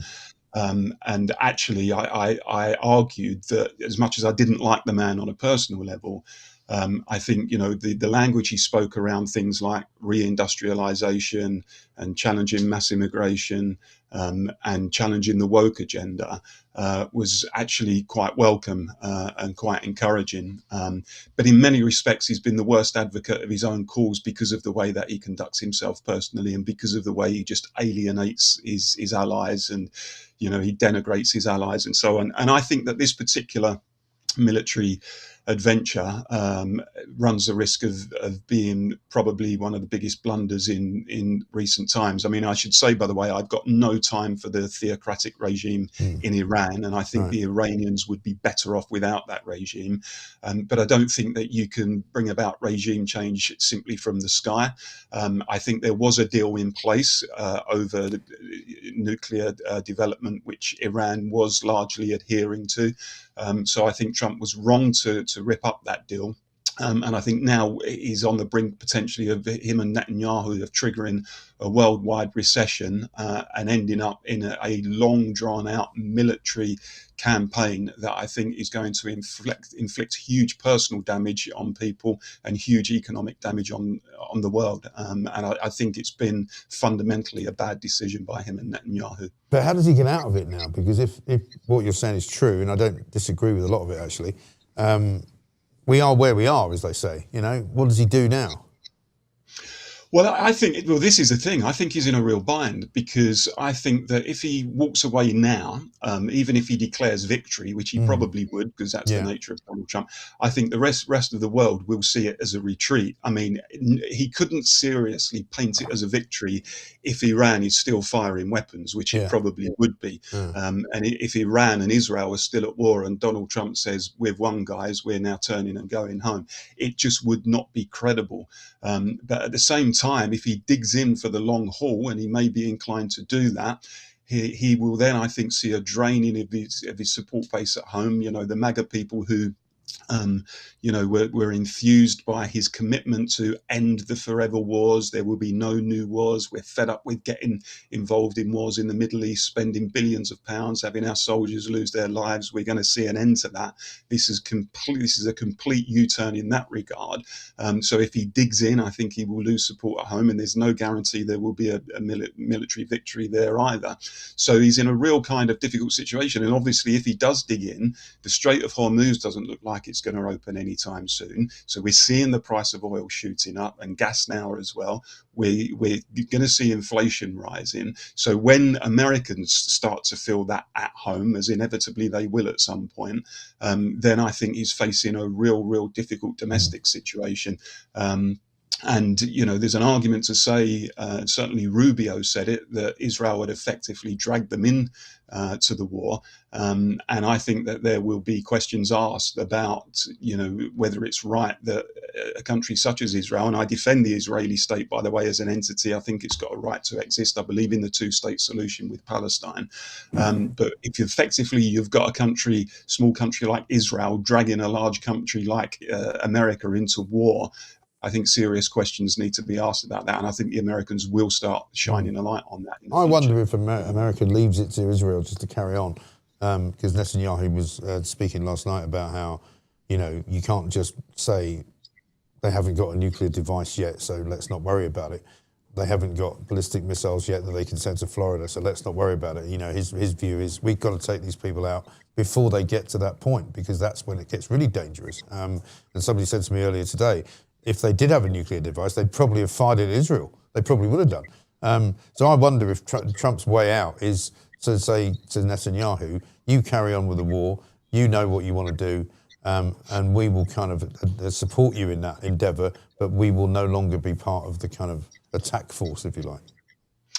It's possible. I mean, anything's possible in that regard. But I think if he did that, he would be making it very difficult for himself to declare victory, because by saying to Israel, "You carry on, guys, we're on our way home," is effectively admitting that the war is continuing. The war isn't over. So it would be very difficult for him to be able to sustain a claim of victory in that particular case. One of the real problems, I think, is the shift in objectives. I mean, look, I oppose the war in Iraq, Mike. But, I marched against the war in Iraq. But for all the fact that it was a blunder, I mean, at least Bush and Blair tried to, get the international community on board. They sort of went through the United Nations, even though it was only done as a bit of a fig leaf. They took several months kind of trying to lay the ground for what they were trying to do and having a broad discussion with their parliaments and so on. Here, I mean, this kind of happened in the middle of negotiations, which Jonathan Powell, the National Security Advisor in the UK, was attending, and apparently has said that they were on the brink of a deal in those negotiations. And it was kind of launched, it seems to me, without any real forethought, without any real planning as to what might happen if the regime didn't collapse within a couple of days, and if the regime closed the Strait of Hormuz, and what that would mean for oil supply and economic recession and inflation and so on. I think there was an element of hubris there. He'd seen a successful, in his eyes, operation in Venezuela. There was the 12-day war between Iran and Israel, where they gave Iran a bit of a battering last year. And I think Trump probably thought, this is quite easy business, this military stuff. We'll go in again and it'll be over in a few days, and the boys, the planes will be home and all the rest of it. And in fact, it hasn't worked out that way. And it is pretty clear that there wasn't a plan B for what would happen if Iran dug in and closed the Strait of Hormuz and fought back in the way that they're fighting. Nobody in the White House, I think, seems to have any idea of what to do next. Interesting. People are saying you're the most sensible left-winger we've ever had on the show. To be fair, we don't have very many left-wingers on the show, because most of them don't want to come on. Tell us your final thoughts on... here's your chance to screw it all up by supporting Keir Starmer. Tell us your final thoughts on the Prime Minister. Well, look, I mean, I think the problem for the Labour Party at the moment is not necessarily the leader, although, I've certainly made criticisms of him. He's not been great, has he? No, and he doesn't, let's be frank, he doesn't have that connection with ordinary working people. And he is seen as wooden, and he is seen as a bit of a flip-flopper. But I think the party's problems might run deeper than Keir Starmer. I still think that, and until the Labour Party understands what it takes to reconnect with people in places like the Red Wall, which was once upon a time its bread and butter, its traditional heartlands, and all these people now are going off to support reform. Which is, incredible, really, considering, that these people were traditional Labour voters for generations, those sorts of communities. Until the Labour Party understands what made those people what made those votes flow away from the party and towards parties like Reform, when it comes to things like mass immigration, when it comes to the fact that, these people have gone through 2 economic crises in recent years and their living standards have fallen off a cliff and so on. And when it comes to the fact that the Labour Party has too often followed this radically progressive agenda, which is completely out of touch with ordinary working people. And even now, Shabana Mahmood, who I like and I think is a brave politician, she's trying to push through some of these immigration reforms, and you've got large numbers of Labour MPs trying to push back and say, no, this is not what we want. While that kind of mindset still exists in the party, while it's still seen as a party of social activists and student radicals and middle-class liberals living in our fashionable cities and university towns, and has little connection with blue-collar Britain, then frankly, they're going to continue scraping along the bottom of the floor in the polls. So it's not just about Starmer, it's about the whole DNA of the party, and that's what needs to change. Yeah. Paul, great to talk to you. Thank you very much indeed. Paul Embry there, trade unionist and commentator with his take on what's going on in the Middle East. He thinks that it's a difficult situation now for Donald Trump. You may have a different view. I mean, I think at the end of the day, you have to go after Iran. You can't allow them to be in existence as a sort of terrorist state, as the enabler of terrorism around the world, as a threat, a genuine threat to Israel and its existence. And you have to sort of cut it off at the knees. But as he says, it's easier said than done, possibly.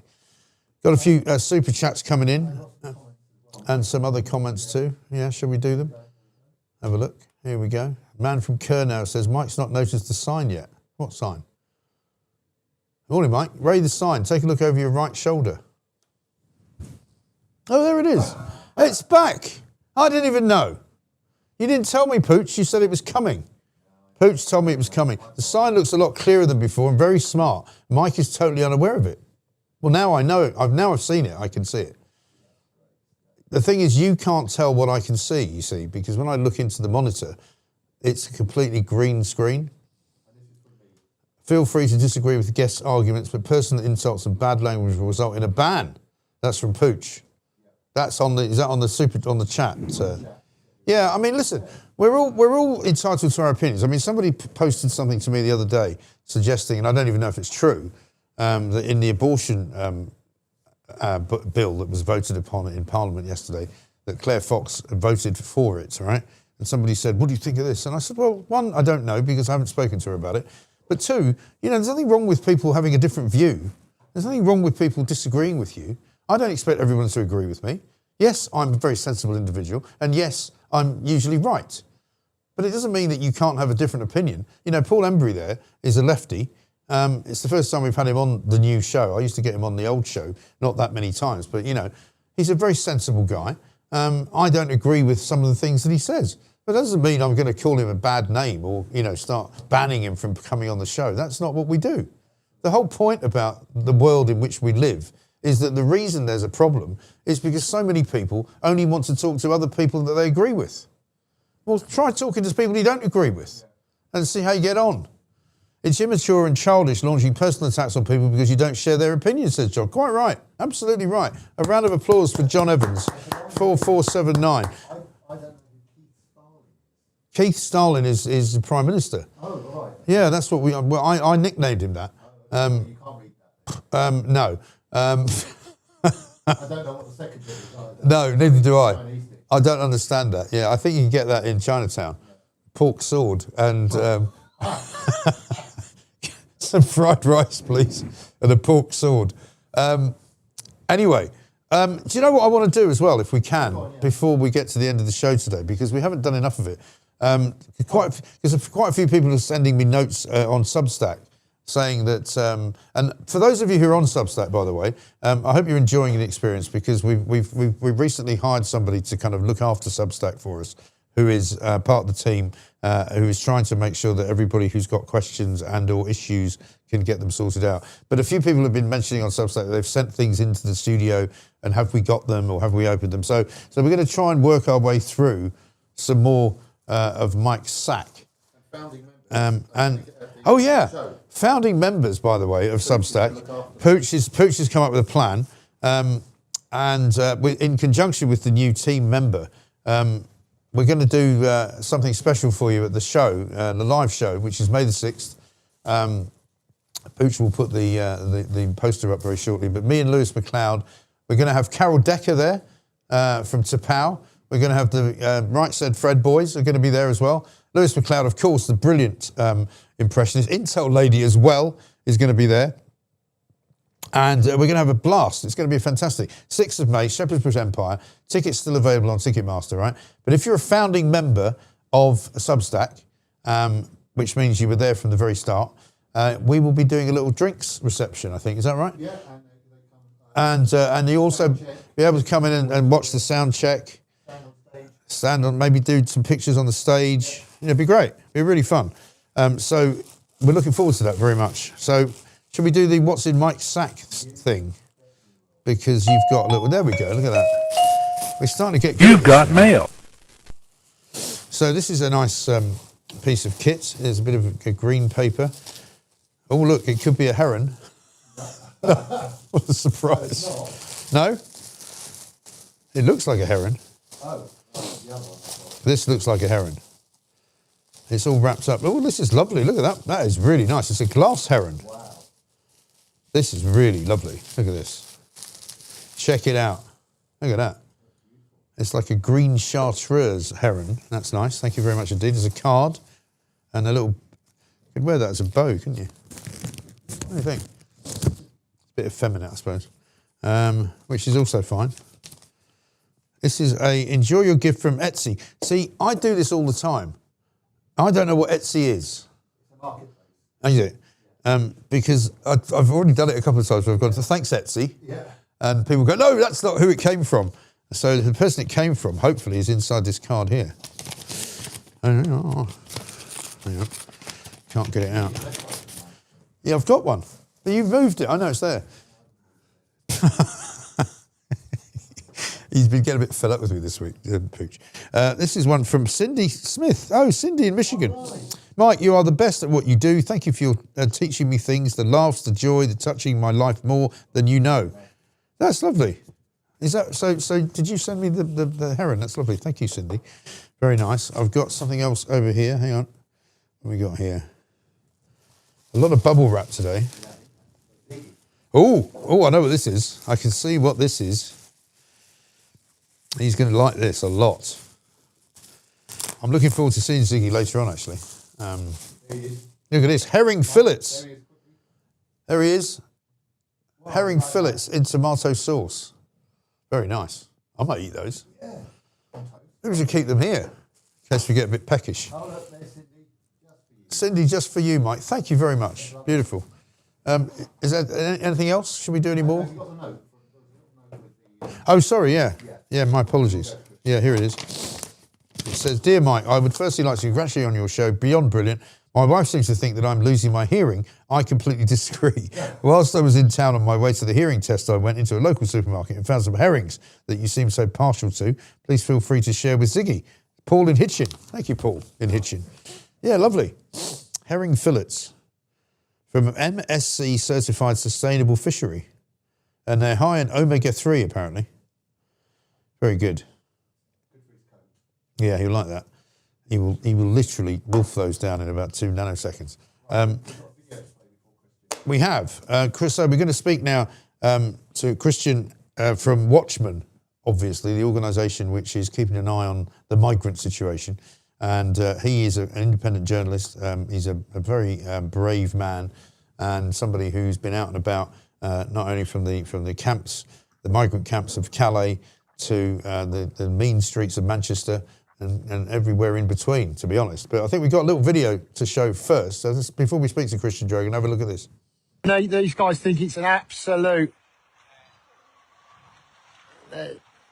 that's nice, isn't it? Look.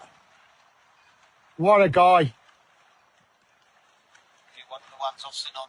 Look, there you go. That is what we're paying for, guys. Here we go. And we're paying for that, guys. That is what we're paying for. That's extraordinary. So, Christian, very good morning to you. Christian Drogan from Watchmen. What was that all about then? So this guy is the captain of a vessel in the in the channel that sort of takes part in the rescue operation. Now it's a salvage boat, so they collect all the belongings that are thrown into the sea, the bags, the dinghies. Once the migrants are rescued, they collect it up onto their boat and they bring it back in. Now reports have said, obviously Ryan from Raise the Colours, who I speak to quite a lot, he shared this video with me, and he's been down to Ramsgate to have a look around, and he was faced with this. So yeah, it's quite unbelievable, really. I mean, we're paying taxes for we're paying taxes for these guys to clown around, really, to sort of fund the rescue operation of these economic migrants, mostly economic migrants, and there might be the odd refugee in there, but let's face it, they're mostly economic migrants. It's an absolute sham, and we're being abused by them as well when people go down to investigate. So it was reported to the police by somebody. I mean, I've got a contact who works actually in the rescue operation. So we've got someone on the inside, and they actually reported it to the police. The police have come back and said that there were no criminal offences identified. They've investigated it. But yeah, I mean that's what these guys think. They think it's an absolute joke, and they've got it quite easy, Mike. I mean, what happens in the rescue operation is they'll have 2 weeks on, 2 weeks off, and it works on a traffic light system. So they'll have a green day, which is absolutely no boats will be taken off at all. You don't need to stay at home. So even though they're being paid for a full shift, they can be staying at home. They'll have an amber day, which is there might be some boats taking off. Stay at home again, or just make sure you can be on the boat within 90 minutes. Just on call or something, yeah. Yeah, or they'll have a red day, which means they don't have to be on the boat, but they're more than likely going to be going out that day. Right. Because this week, I think it's been quite a busy one, hasn't it? Because the weather's been relatively good, the sea presumably has been relatively calm, and we're starting to get into that kind of part of the year where the numbers are going to start going up quite a bit. Yeah, I think it's been a mixture this week. It's been a mixture of green days and amber days. But what's quite interesting about this is that these blokes are, these boats, they're in a really bad state of affairs. I've got certain text messages and pictures on my phone which prove that these boats are in a bad state of disrepair, and effectively spewing oil into the sea, which is a big no-no, sort of environmentally. I've got messages saying we're losing a litre of oil an hour, and these boats could be on these boats trying to sort them out a little bit. So as opposed to just sitting at home thinking it's all a big joke. So who's paying for all this? So these boats are contracted to the government through some of the boats. So we are basically. We're paying for it. Yeah, it's a taxpayer-funded operation. They've hired these certain companies. There's a company that's just lost a contract with.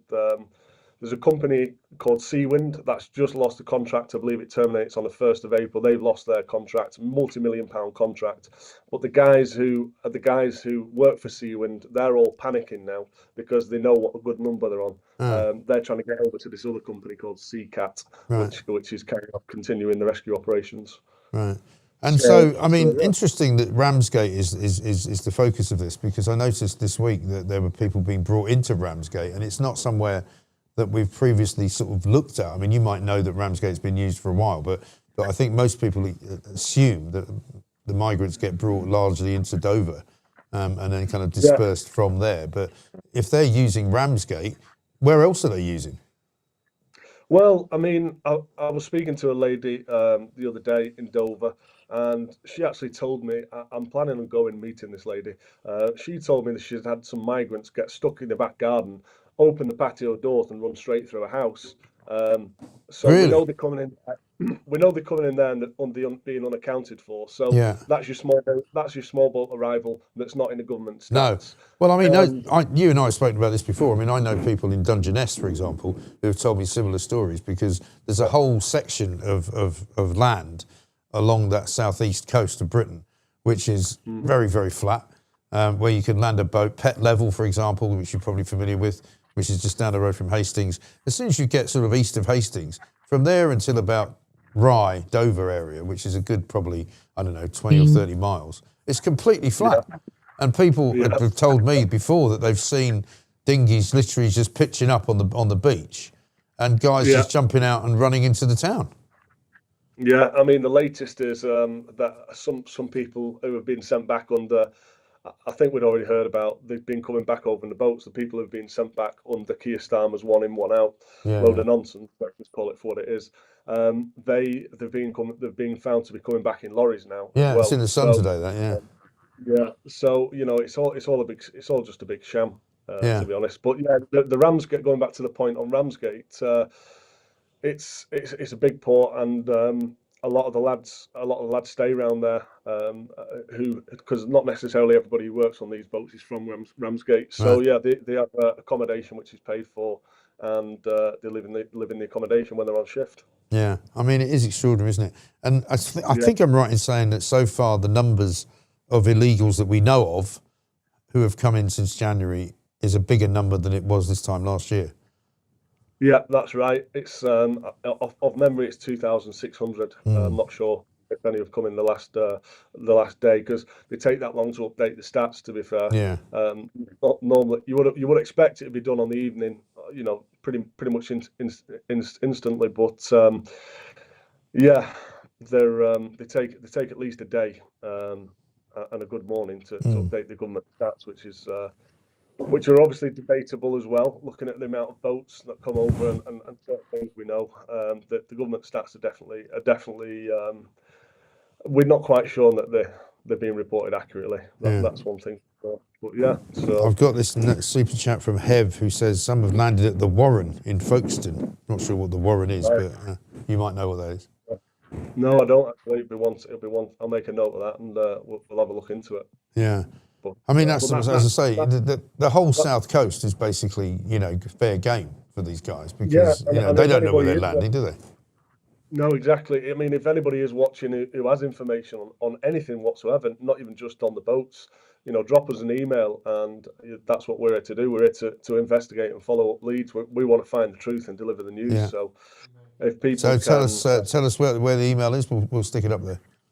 Yeah, it's watchmanraw@protonmail.com.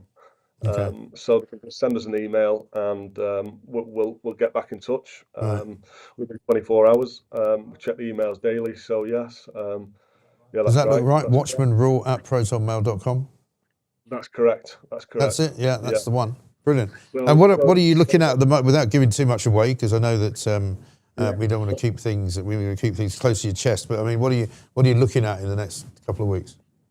Well, I have got a horse riding lesson booked for tomorrow, actually. Well, you're not going to join the Sharia law brigade in Manchester, are you? I was hoping to, but I've been strictly advised that I might be on the floor if a crisp packet or anything like that goes past the horse. So I'm going to give the horse riding lesson a go and see how we get on. So I'll update you on that one next week. But we have got. I met up with. Let's just call him the Banksy of. Let's call him the far right Banksy who doesn't really exist. Okay. So I met up with a guy called Danny. Met up with a guy who's behind Danny Bones. Had an exclusive interview with him. Right. So we're going to be doing some stuff with him.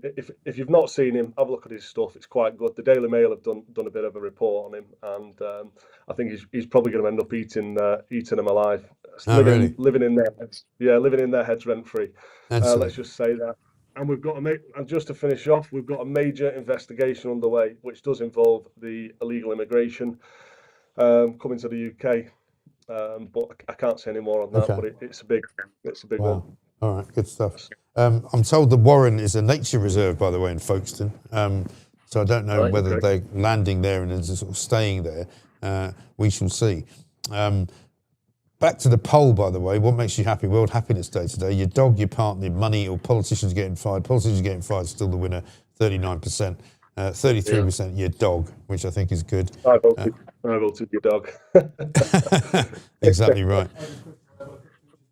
We'll show you that. Yeah, we got Pooch's Pooch to do. Have a look at this. This is we cheer people up every day. We end of the show. We do a little dog video, and this one's particularly brilliant. Have a look. You're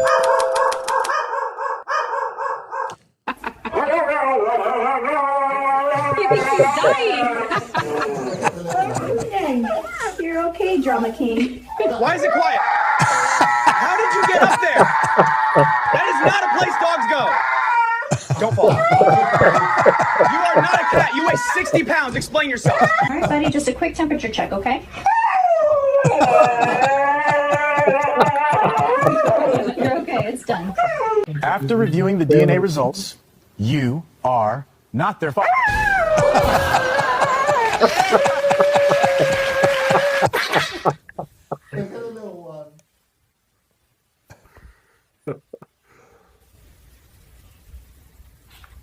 Okay, let's cut the cake.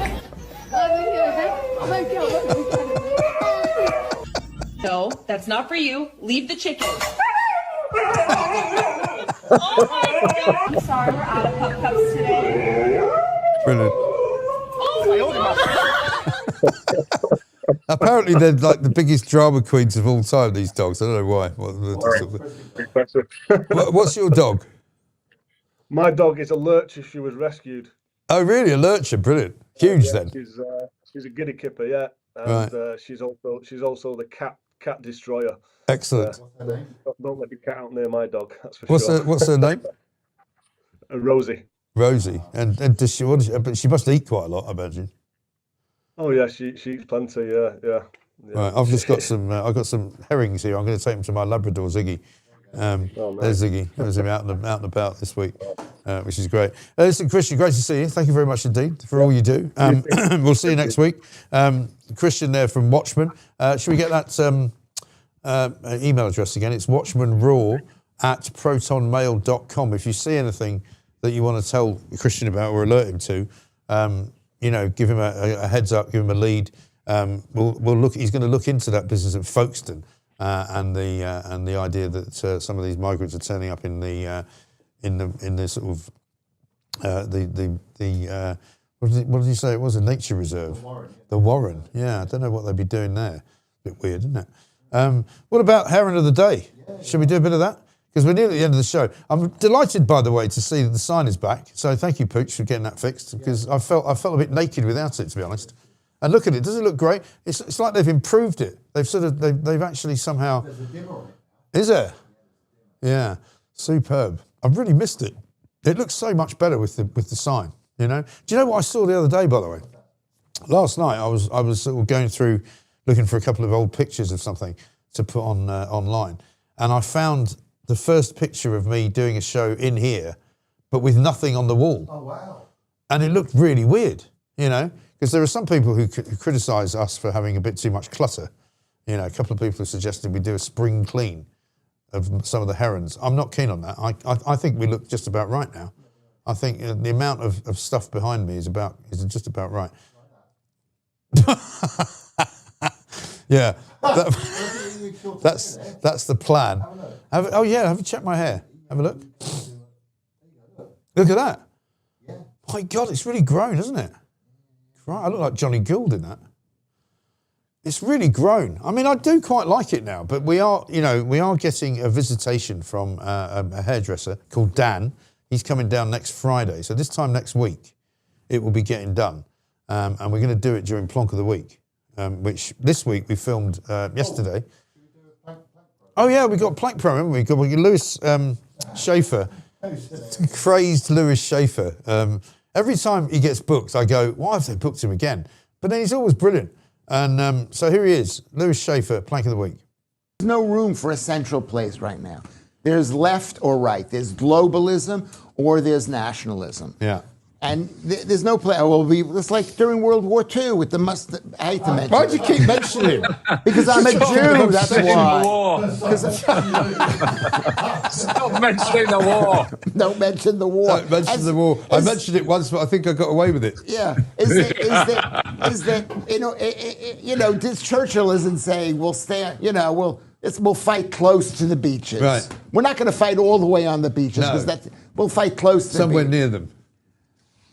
I know. Horrible. You are right. This country is a mess. It is a mess. I've been here 26 years. Have you? I'm not saying it was good when I arrived. It was Crikey. horrible. So you came here in the year 2000. 2000. Were you escaping the millennial bug?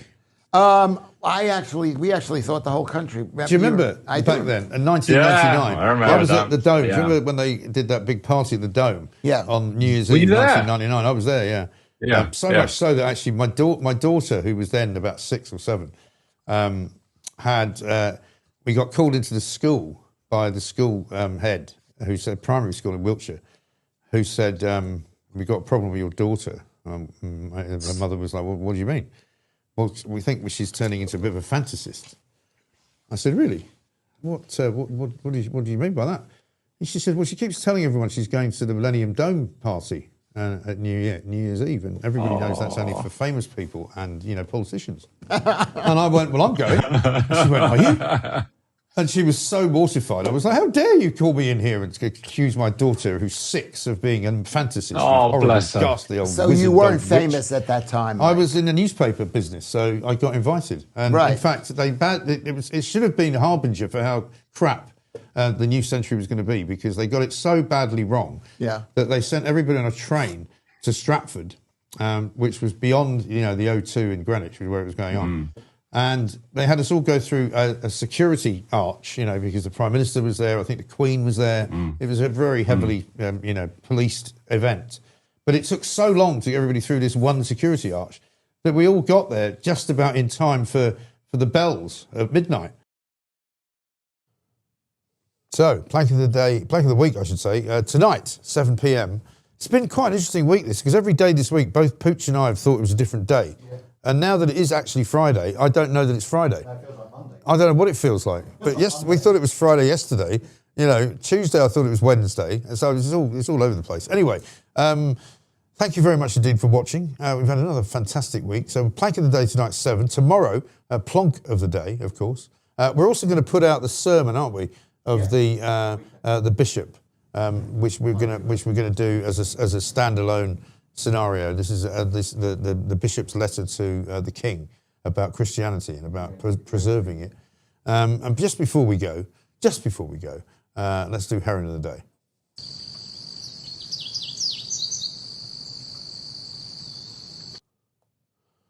And there we are. This one from Claire. Sorry I can't post during the show as I'm on holiday in Antigua. I watch every day on Catch Up. I've added a photo of a heron I saw at a country park whilst walking my black Labrador, Monty. That's nice. Well done, Mike. Big fan from Durban in the Marxist Republic of South Africa. And then from that's from Brian. And then from Roz, a heron sat on a no fishing sign, which I think is quite apposite, isn't it? I like a bit of herons sitting on a no fishing site, because it looks as if it's probably quite trustworthy.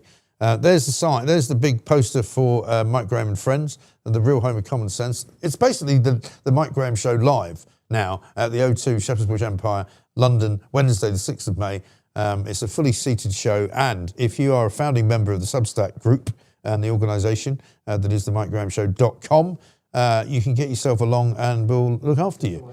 Access all areas. You'll be able to go backstage, you'll be able to stand on the stage, you'll be able to have your picture taken with me, you'll be able to have a drink with me, hot possibly, although that may be afterwards, because we're going to try and stay relatively sober before the show, which would be a first. Anyway, thank you to all of you. Thank you to Pooch, thank you to Charlotte, thank you to all the great guests we had today and all week, of course. We will return live on Monday at 7 a.m. See you then. Remember, despite all of the others out there, it's always the others. Don't be a plank.